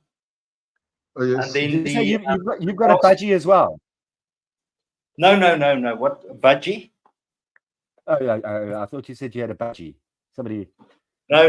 I wanted Yeah. to get one, but I didn't. That's the phono DSP thingy, right? Yes, yeah, the budgie Yeah, no, I wanted to is get one, and then they came out with a new non-valve version. And but in any case, I'm not going to. I don't need to spend more money on on my Hi-Fi phono set. equipment. I'm very happy with what I have. Yeah, I'm gonna just turn my camera around, and I'm gonna just see if I can just hold on. I'm gonna get to the other camera, the live streamer cam, While you do that, I just want to. and I'm going to walk. I'm just gonna try and walk, Okay. and then just see if I can focus in. Don't trip, Stefan. Yeah.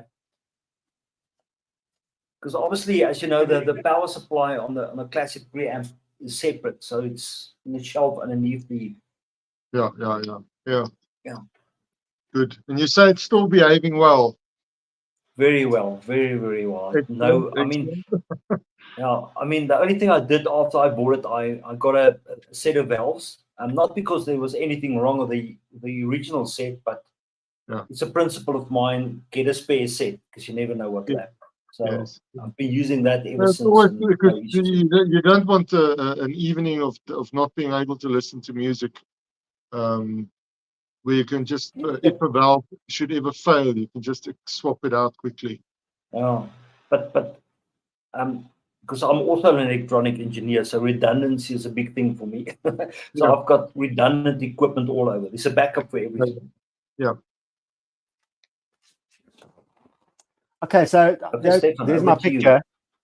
Yeah, so you've got the garage there, then you've got the rotary mixer, but in between there, so I'll make it big now, just so people can see. It's a solid step. Yeah, just wait. It's yeah, because I mean, I love it, that the fact that I've managed to manage two cameras now. There's the solid step, which got the Cardus cable coming in from the Funkfirm tone arm, and then you've got Yes. Cardus cable going out into that's going to the EAR. The Yes. rotary mixer sits in between another preamp, but there you can see the build of the 77. Yeah. Gearbox. And now that is a battery operated solid step up moving coil transformer for moving coil. Now that goes a head amplifier would be a better description because there's no transformers in that unit. It's just yeah. pure I mean, I transistor. also own a Fidelity Research, step up transformer Step up, yes. as well. Yes, the FR5 or I own FR3. Now, let me just tell you something very interesting about this, and it's no offense to the late Tim, but this step up goes to the Denon, and it goes into the EAR, an original, not a clone, 834P, Yes. which means I bypass the 834P, which also has a moving coil step up in it. I bypass that for Gearbox design. Yeah. That's how I'm so solid on. Yes, that's great, but it's got a smaller kind of thing in it. So I just use the EAR 834P as MM, and then I go MC into this, and this battery operated, so as silent as anything. And the beauty of it is I can go if I want to during a load shed. All right, I can run my mixer, which has got beautiful little phono stages. I can run a moving coil cartridge. I can run that step, which is battery operated, and my two little PreSonus monitors, and I can have music on turntable, on the Yamaha turntable, all during load shed without worrying about tubes. Got some batteries and some other stuff between this, that moving coil thingy there, and then that thing there is going to go to the PreSonus to the sorry, Monitors. that thing there. Yeah, the mixer, because that's got phono stages in there, and it goes to the little PreSonuses, and I can run that all off a baby little inverter, that sine wave, a little, it'll last me 3 hours, but I can listen to records in the dock. Right. Amazing. Nice. So I had to just show that. Now I'm going to go back to normal camera. Because Dewald, you know what? Stefan, Your passion. Sorry, I've just got to just get back to my normal camera. Just give me a minute. Camera. Don't want to. Somebody's asking here, what's that nice bit with all the knobby thingies? But that's your Omni. Help me there, Omnitron mixer. Russell. Let me tell Russell. Okay, Russell. Okay, you could buy one of these. This is a German design. Okay, the wooden panels came from Italy. It's a DJ rotary mixer, so it can mix 2 turntables, but it's got full cutout, crossover, EQ, all of that. It's got 2 phono stages, each with and it's balanced in and out and whatever. But you could buy one of these for the price of a Riga phono stage. Okay, and this thing will probably outdo it in certain elements, and you're getting a lot more value for money. And this is the cheapest of the rotary mixers. These cost about £300 now. Okay, they're German design, but they're made in China. But then you can go up to the there's Australian, there's Valve, something Master Sounds in the UK. They're making Valve mixers and stuff, and you can go up to £6,000 on these things. Yes, right? the And they are phono stages and preamp.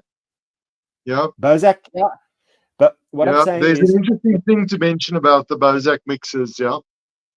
Yeah, let Dewald go. Dewald, you know why? Look, I've got 2 phono stages plus EQ plus everything for the price of like some stupid silly mass manufactured like we spoke last time. Though those mixers were never designed, or they were always designed by passionate designers that made them sound good. They put the best possible within the budget constraints. They put the best possible amplifier stages in there and made equipment that sounded really, really good, like those early URIs. And then the reason I mentioned Bozak is I don't know, it's a little bit of an obscure brand locally in South Africa, but they used to make quite large loudspeakers. Bozak in the States are known for making coffin-sized loudspeakers, but Bozak had a division, and the division still exists, where they make rotary mixers, very high quality rotary mixers. And if you're a DJ playing analog and you've got a Bozak, then you're pretty sorted, you're pretty waxed. So there's this interesting connection also between the guy that started Bozak, the man that was named Mr. Bozak, and Sol Moran. And there's this little amplifier that I recently had the joy of servicing at CM Labs, and CM Labs was involved with Bozak as well at one stage. Russell Edson says comment. He's getting interested. This is what I'm saying. We're going to turn around some people. He's going to say mixer matches the Garrett aesthetically as my Laurie Craft Vacutina. Laurie Craft. Remember when they got the before SME took over Garrard? Yes. And they, I mean, this is the stuff. It's the aesthetics, because it's all, it's art as well. It's like about, I'm sitting there. We don't even want to tell people what you've done with Lynn Sonics. As much as people, everybody's getting into Riga right now. Roy Gandy's doing well. We don't even want to. Do you want to tell them what you've done with Lynn Sonics and what you've designed? That's scary. That's another episode. Yeah, that is another episode, because I'm busy with one. I'm busy with a Lynn Sonic that I'm doing the whole thing on from top to bottom. But mixes for me. I mean, for me, it was quite interesting. I've got an amazing book here that a mate of mine gave me for my 21st birthday. Let me just see if it might be here. But it's Andy Warhol's. It's his Polaroids. I'm not going to go into that. I'm just going to take you off screen. See, I'm still learning to manage all of this. So it's Warhol's Polaroid pictures book. So 21. I'm now 57. That book has stayed with me. It's a paperback, but I've still got it. And there's, you've got Warhol, and there's pictures of John Lennon and Bowie and Diana Ross, and then you've got people from like the New York Dolls. They were all at Club 54. And there was the famous DJ booth. And then in that other pictures, not necessarily the Warhol pictures, but I saw a picture on something where apparently the DJ was nearly running away. Diana Ross had gotten herself into the DJ booth at Club 54. Yes. Yes. All right. And whatever. Now you can imagine. I mean, whatever cocaine, that night we were talking about CBGBs and another thing. Whatever coke they were doing, you had Diana Ross, you had Liza Minnelli. I mean, everybody, you know what I mean? I mean, Bowie was hanging out, no, that's why Diablo and I can talk about why we take a Bette Midler album before Anna Kroll album. Johan today was talking about half of Little Feat playing on the Streisand album. Let's not. 54 was not for the stereotype. That was the club. The disco stuff was going on. And there's a picture of Diana Ross there in the DJ booth. Apparently the DJ was freaking out. But then what I saw, besides the rotary mixers and that, I saw, and it was obviously before the 1200s, and Devot knows, I hate a belt drive turntable. I will run away because my ear is very pitch perfect. But what I saw there, the only one that I want, it was a Thorens TD125. 125. Right? Oh, sorry. Yeah. Stefan, what was that? It was a Thorens TD125 in the DJ at Club 54. Yeah. In that It's picture a with famous. Diana Ross. It's a famous picture that with Diana Ross there and the Thorens 125s installed in the booth. Oh man. Yeah, you see, 40 is always commenting. He says Vincent Bockus is an excellent source for New York City culture. So I quoted his book on George Borden's comments. I mean, 40 is always there. I mean, I've been on one show with him once before. 40, I'm just going to say it, in a week or two, you're going to get your ass up here. All right. Because there's some great conversations that I have here. I'm sitting in the tip of Africa. And Devil and I, we're talking about, and those mixers. And I built studios for years. We set up, community radio studios and all the TV studios and the radio studios. I never took a mixer seriously. I was always like, that's my audio file system, and that's the studio. Yeah. Suddenly, once I got that first Newmark, and that's the bottom end of the ones with sliders, I played around because I wanted to do some tests and stuff, and that thing is, I think it's still analog, but it had a separate DAC. Then eventually I went up, and then this rotary mixer came along, and just those knobs and that total EQ cut out in the room of the top, middle, and then I can cut out every single sound. So and my ear hears it because every single recording that I play, especially if you're playing cassette or some old records or some mono records or some rare scratch this or 78 or whatever it is, you're never going to do it with filters or whatever, your average bass treble. That's why I love the Luxman amplifiers that have got, bass treble, mid and filters. Yes. But you know what? A good rotary mixer is possibly the best preamplifier.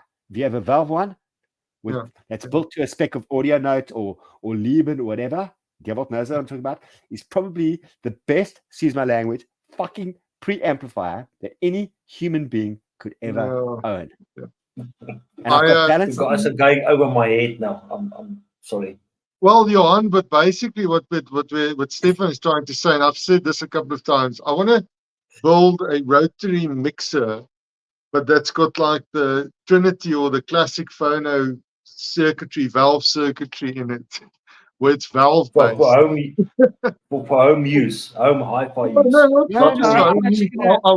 I love it if that thing can be used in some high-end club in Europe or wherever, just flagship. I'm going to let you talk, but I'm just going to go to this. So, at the top, I'm just going to explain. So you've got, it's 2 channels you can change to 4. So you've got 2 phono stages in there, right? 2 phonos. So each channel can have 2 turntables, and they've each got separate grounding posts, right?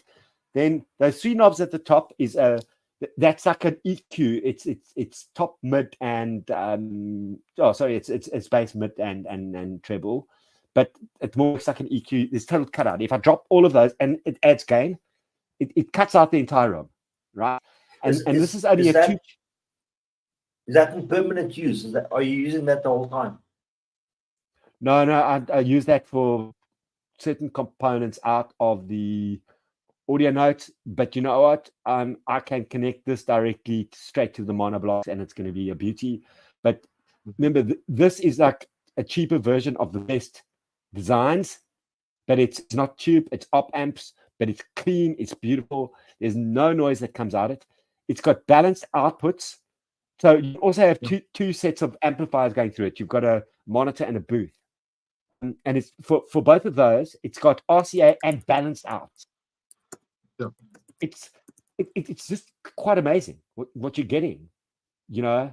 And then also with the metering, okay, I mean, we all have our VU meters, and you know, some of the Master Sounds has got like the old-fashioned VU meters, but Diabot and I both know that your metering on this level, on the level of this, is more accurate. But if you can look at how many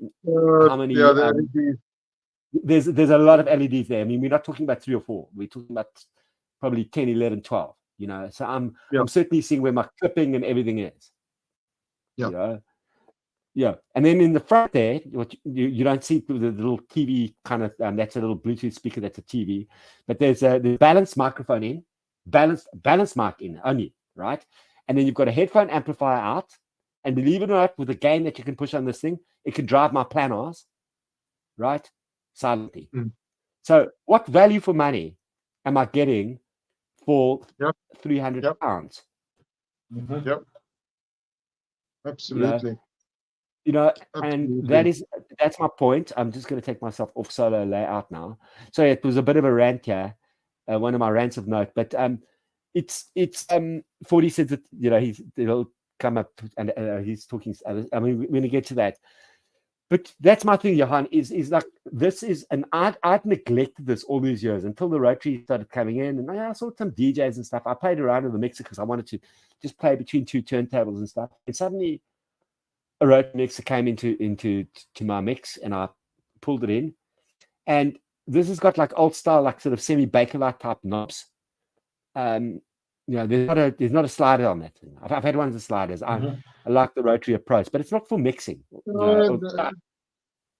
Just remember that there's nothing wrong with fader style or slider style potentiometers. Absolutely. I mean, and we know that the Rotary approach is again, it's a nostalgic thing where they emulating much older style mixers for the sake of a type of a vibe or culture or whatever, and it looks cool, but yeah, it's not de facto. Hey, Lucky, just saying hello to one of our friends. Lucky's here. What's 40 saying? Just, I love Paul Simon's wordy conversational lyric style. Always 40. You always throw a stream in like confusing us. To like, that's what I'm saying. You're gonna get off your ass sometime because being on the stream with you, all right? And you're gonna get off your ass. I agree with 40 there. That's a beautiful statement about Paul Simon. I watched the comments. I mean, 40 was saying about Paul Simon and breaking apart with that Graceland album. Yeah, it was a complex period, but that's an amazing album. I mean, really, really a great album. Yeah, I've been a Simon & Garfunkel fan ever since I got introduced to their music. Bookends is, for me, okay, it's subjective, but for me, it's their best album. I cannot even better so than Preacher. I cannot fault any single Simon & Garfunkel and Roy Haley and all of their involvement. I cannot fault any Simon & Garfunkel album, actually. Yeah, it's a pity that they broke up. You know what I'm saying? So it's a pity that they never. But you know what? The Beatles broke up and the Stones didn't. You know, and I think, you know, and again, people accuse Lennon of like being stolen by Yoko, and I'm a big Yoko fan.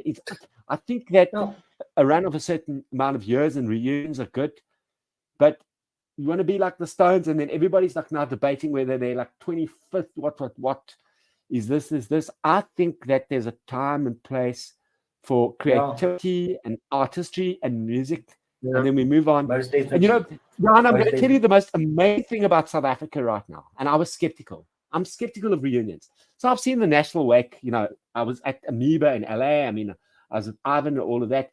I avoided a couple of them here. And recently, obviously, because it was a very white kind of thing, and you know, just not my demographic. Not that I'm not into white people, but it was a very whitey rich Cape Town kind of thing that I'm not into. You know, that's not my scene. I like more of a mixed scene, like with James and what's happening and all of that. But recently, and they're now coming back. Sorry, There was excuse me. there that the there cat was that- a It's the cat that's destroying my curtains here. Niemand, stop it. okay, I'm attacking the speakers. yeah, kitty cat. Sorry. Uh, My curtains are There was a now. there was a You have reunion. grills in your speakers, Bill. Yeah, no, I've got here's the speakers, but there's the curtain there that just got destroyed. Yeah, Yeah. sorry. Stefan, I've been to Devil's. By the way, Lucky loves cats. Eh? I've been to I just Devil's want to place. I want to just carry on the last thought because Yeah, sorry. that one reunion that I didn't get you, and they're coming back now. And they came back as a reunion, and then now I watched the footage. Okay, Who is was that, Evoid. Stefan? Ev- Oh, Evoid. mhm. I saw the footage. boy, yes. And now they're touring again. By the way, they're all side more than here. Maybe you guys should get together and go to that because I watched it and they were playing songs like Taxi Man and that, but it was like yesterday. They still had, and they, you know, there's Danny and whatever, and come from London or whatever, but they still had that edge. They like old bullies, old guys like us, but they still had the edge. It's like, you know, I look at The Cure and I look at Robert Smith playing guitar. You know, he can still be fat and full of makeup, but whatever, he still carries something in that guitar. Don't hurt his feelings. I'm not. I'm just being me. But you tell you, what gets here? And I didn't go to the last one. I'm on like a scone. I'm there. Yeah. You know, they've been in London all these years, or in and about. And that's what you're saying. You know, like getting back to the Simon and Garfunkel thing. I'm glad that they did not stick together. I mean, already. Maybe you're right.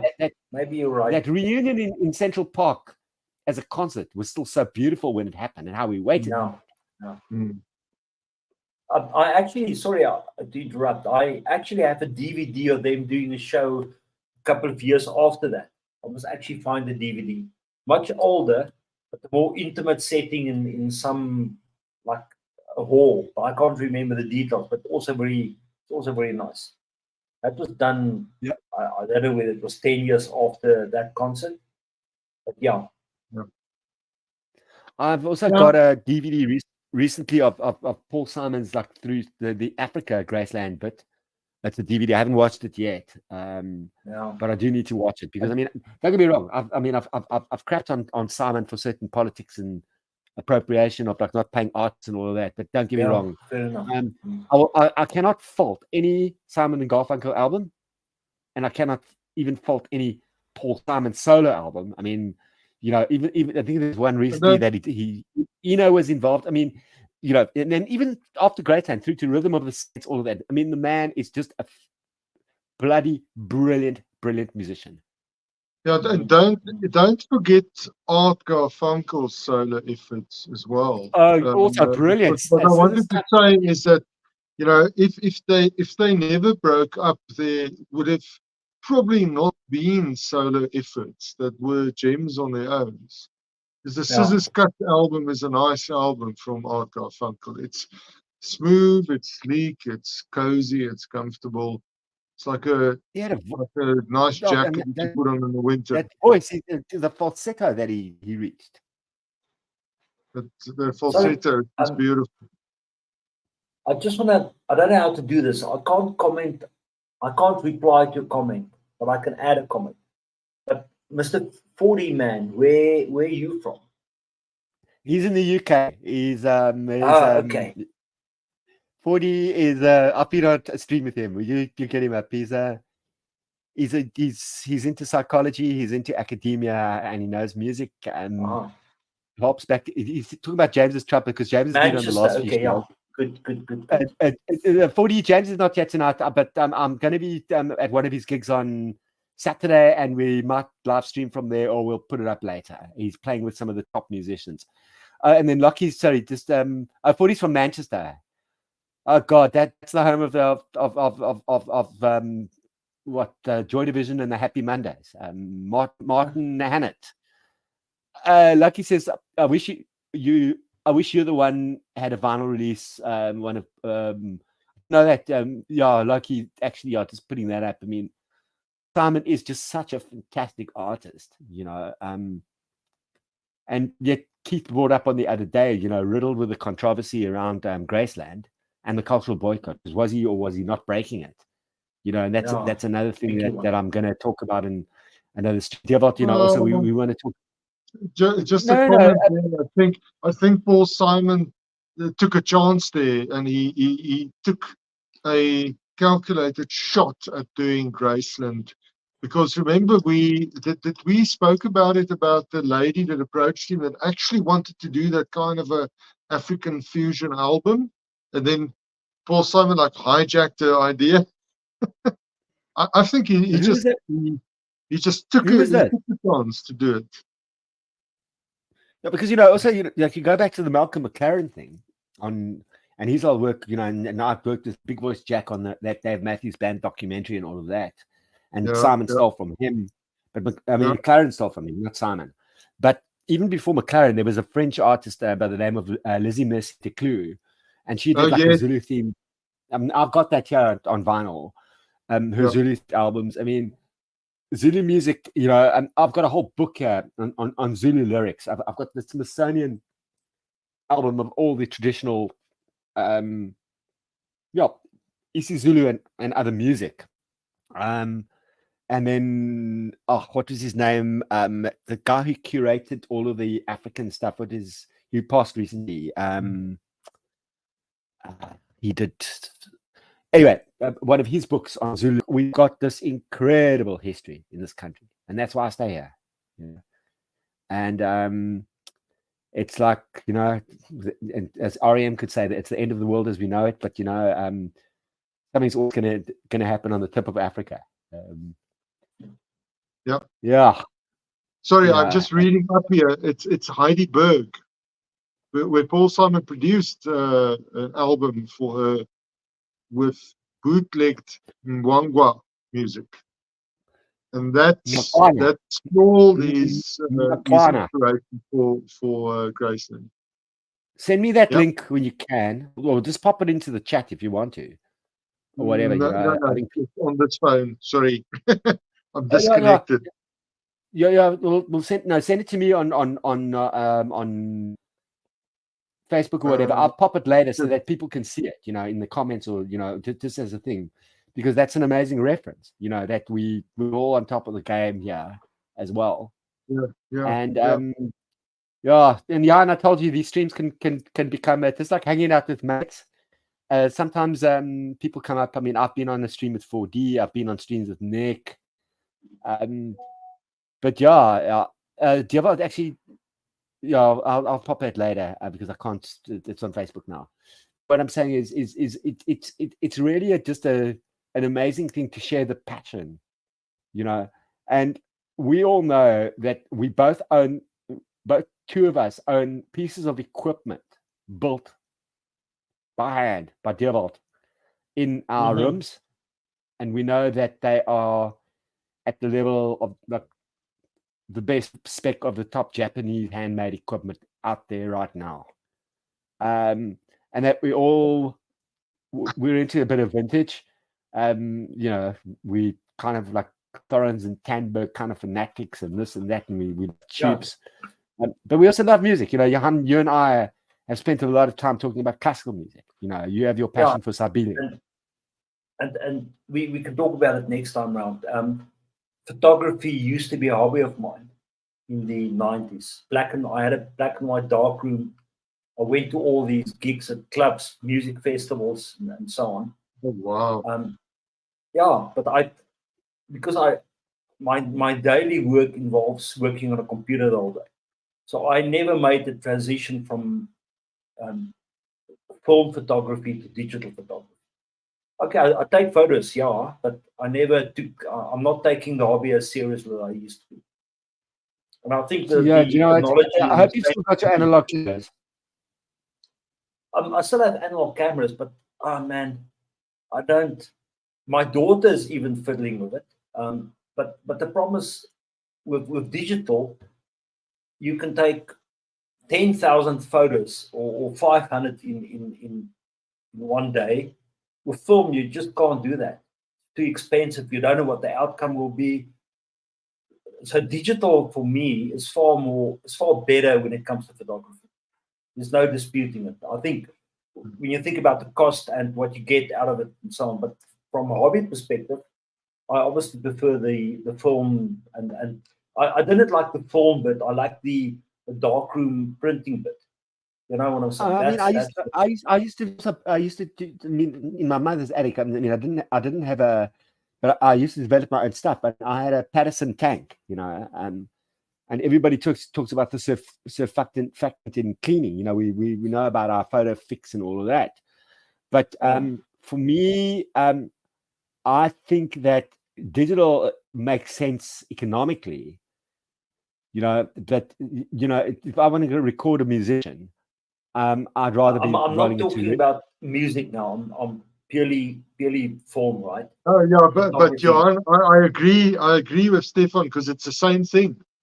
If we want to record a concert on reel to reel, you have to make the same calculations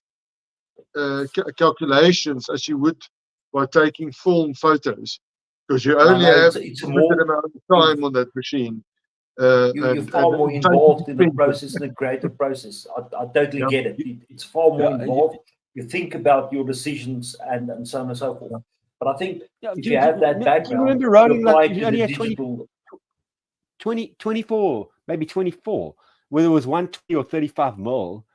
At the end of the day, you know, I know that our first film that we shot, when we worked that film in New York City, we didn't have a drone. Okay, so we were rolling an ARRI 16 millimeter film camera out of a helicopter. Imagine the cost. But you know what? Anybody can do a drone now, and it all looks the same. I've got a DJI Osmo to do my digital stuff, but you know what? When you put that analog equipment in the hands of somebody that can, and knowing it's expensive, but the art that's going to come out of it, that's what I believe is true to your heart. I'm totally with you. So maybe one day I'll set up a dark room again. I still have negatives. Listen, just remind me, there's somebody that I want to introduce you to there in Johannesburg that is into film and wet plate photography, and he's a hi-fi enthusiast as well. Please do. So I think we can do a nice thing there. Yeah, because I was thinking of scanning my negatives, but the problem is it's an Ulfit XP2, which is a dark. It's a color-based negative, but it's black and white, so it's more dense than your normal black and white negative. So it's more difficult to scan. What you need these days, and unfortunately they sold them, and some people kept them. Someone from Joburg up here got one here now. There's a couple people, but those old negative scanners, like the Nikons and that scan the negs, proper ones, not these new scanners. I know somebody in Pretoria that has one. Yeah. Passion, you know, I've been through all the years of it, and Devot knows what I'm talking about. It's just like, but my take is when you said your daughter's starting to fiddle now, because I mean, Devot, I think you're a little younger than us. You're but you a lot more experienced. I'm 57, just by the way. I'm not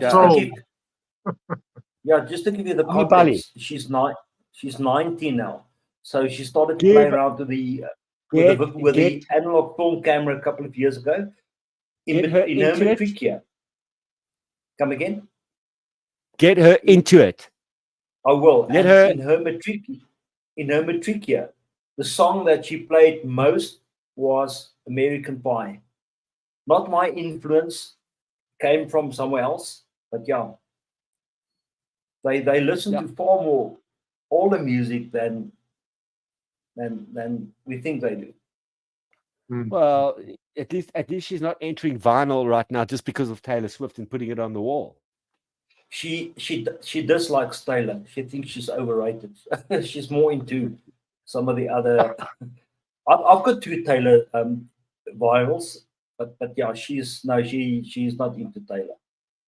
She's more into other bands. I'm thinking, what's that band that came to Joburg last year? I'll tell you now. Dave Matthews Band. No. Man, she went with me to a vinyl fair last year. She picked up the Smiths, Pixies, that sort of thing. Oh, no. That's good. Now that's now.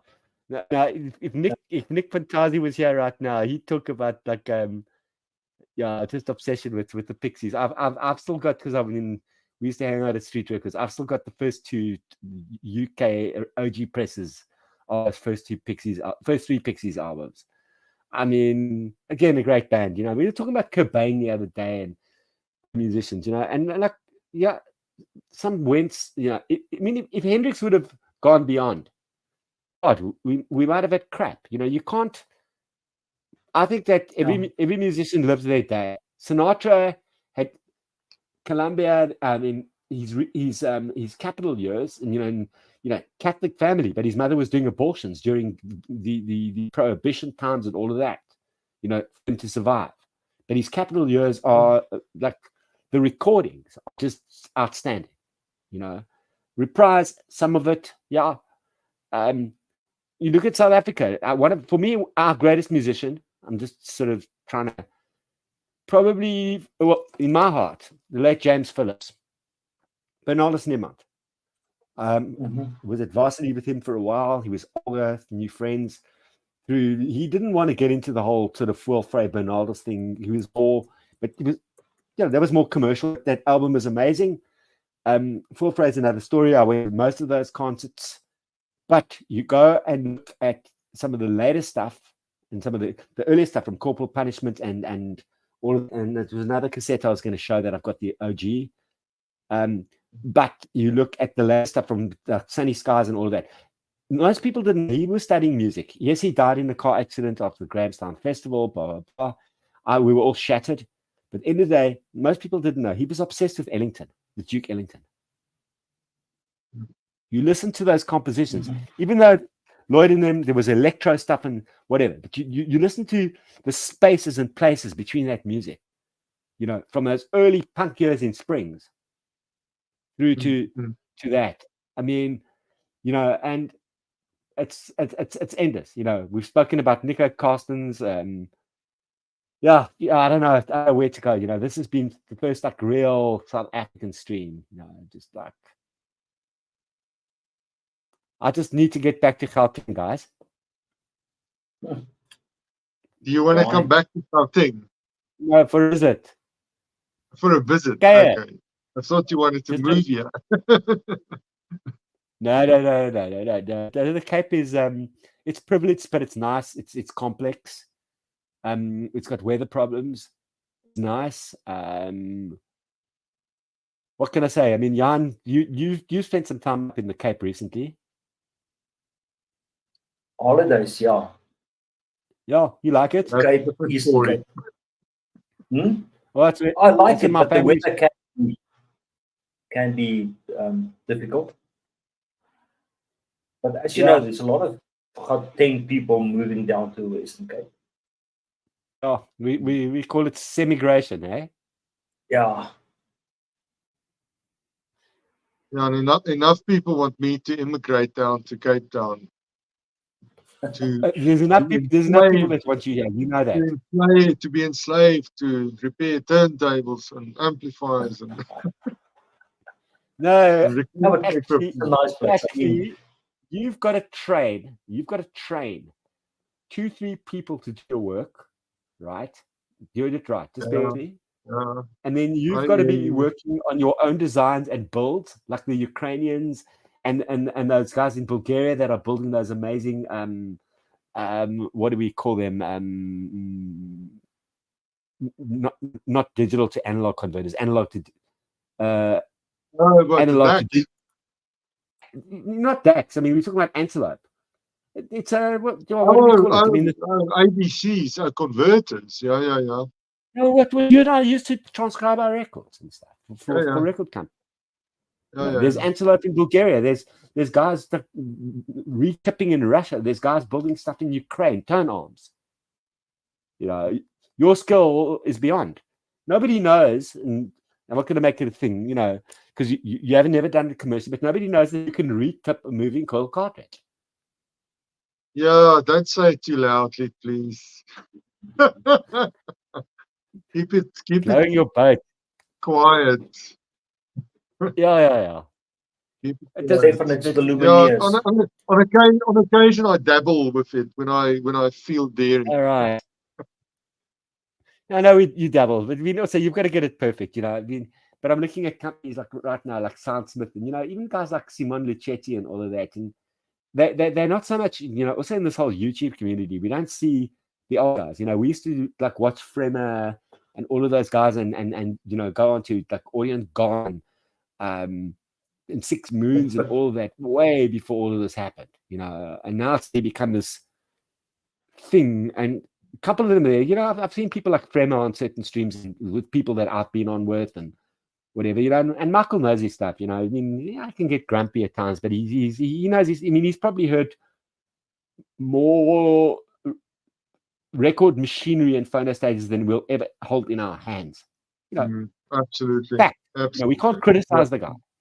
You know what I mean? Yeah. And there's guys, you know, the guy from Six Moons only gets up onto one stream scene recently, and he's very interesting here. But you know that I mean, we used to read Six Moons. You know what he's about. Yeah, I still regard Six Moons reviews as very critical, valid reviews. More Absolutely. than and you know, the magazines. I'm going to just talk about other streams because I want to put people up here tonight. I want to give people. So a lot of people don't know him, but he's mostly digital. You know, he's been on some other streams, but Darko Audio. Okay, Darko's very digital. He's been through his stuff, but he reviews a lot of equipment. You know, he's had I think he not Fremer, but he's had some other people there. The guy from Six Moons has been with him. All of that they've been discussing R2R versus other DACs and stuff. I take his stream seriously. Do you know what I mean? You know, you've got other guys. People hate them. Zeus Pantera Z Reviews does good stuff. You'll get something out. He's crazy, but great stuff. Cheap Audio Man, yes and no, good stuff. You know, it's like, you know, people have got, you know, who's sponsored, who's not. Obviously, one of the guys that I look at, but he's sort of more on records and all of that, but knows his equipment, worked in a film school, heads up to like people like Steve Westman's stream that I watch. You know, just talking about the gear, you know, because West, well, not so much on gear, but Westman's got a very critical ear to listening. Played around with some gear, I think, you know, but there's so much out there, and I think if we could just bring it together, because I never watched the so-called vinyl community and other streams. I was just watching technical stuff, knowing my records, knowing my dead wax. Yeah, I remember when you and I used to talk about classical and certain pressings back in the day. Yeah. Yeah. But luckily you've shifted your perspective the last couple of years from being super technical to more laid back and more music focused. Yeah, but you know what? I've also hit an end game with gear and stuff, with the size of the room from having heard those huge avant-garde speakers. But I think you've also realized that as much as you can only chase so much equipment until it gets a little bit tiring, and it's not friendly on the pocket if you continuously buy equipment. And the music most of the time sounds the same on the stuff. But if you can explore music, that's a completely different playing. And from my perspective, I've got a near field listening environment. My study is my listening room. It's quite small. It's not big. So I'm not chasing big speakers and all of that. I've got a pair of bookshelves with a subwoofer. And also age-wise, we at some point, although I get annoyed by high frequency, by too bright music, if you like, but too bright pressings. But yeah. So, these guys are such in these comments, Sinatra separating from Riddle. I mean, that's another interesting one. But Jan, just getting back to what you're saying about too bright music, because I mean that, and I've gone through like silver cables through copper, and Audio Note, and I'm lucky to own, as developed as an Audio Note UK product. And the new product you can choose whether it's copper or silver. I mean, we all know Quicksilver. I tried a Quicksilver Phonostage. I mean, that's brightness. But let me tell you, the best thing to cure brightness, okay, in my opinion, is a rotary mixer. Yeah. Do you know what I'm saying, Devil? It's a cure for lots, eh? It I can know. cure. On the flip side, my preamp is a passive preamp, so there's no tonal control. So my only tonal control is my subwoofer. And the intensity you set your sub on, yeah. Yeah, Yeah. I would. What's the attenuator is that I'll you're be putting my hair out. Sorry, Dewald, what was that? No, I'm just asking your attenuator. What is that? What brand? Okay, it's a Rotel. Okay, I've got two setups. Oh, the Dewald. Michi. one is- Yes. That's it. I've got the Marantz, vintage Marantz setup, and then the Rotel, and I swap them every now and again. But Yeah. the Rotels are now almost permanently in the mix. Yeah. That's But awesome. it's not because the Marantz is bad. It's just that I'm too lazy to swap them out. And I do like the sound of the Rotel. Yeah. They made some good equipment, man. They made some really good equipment.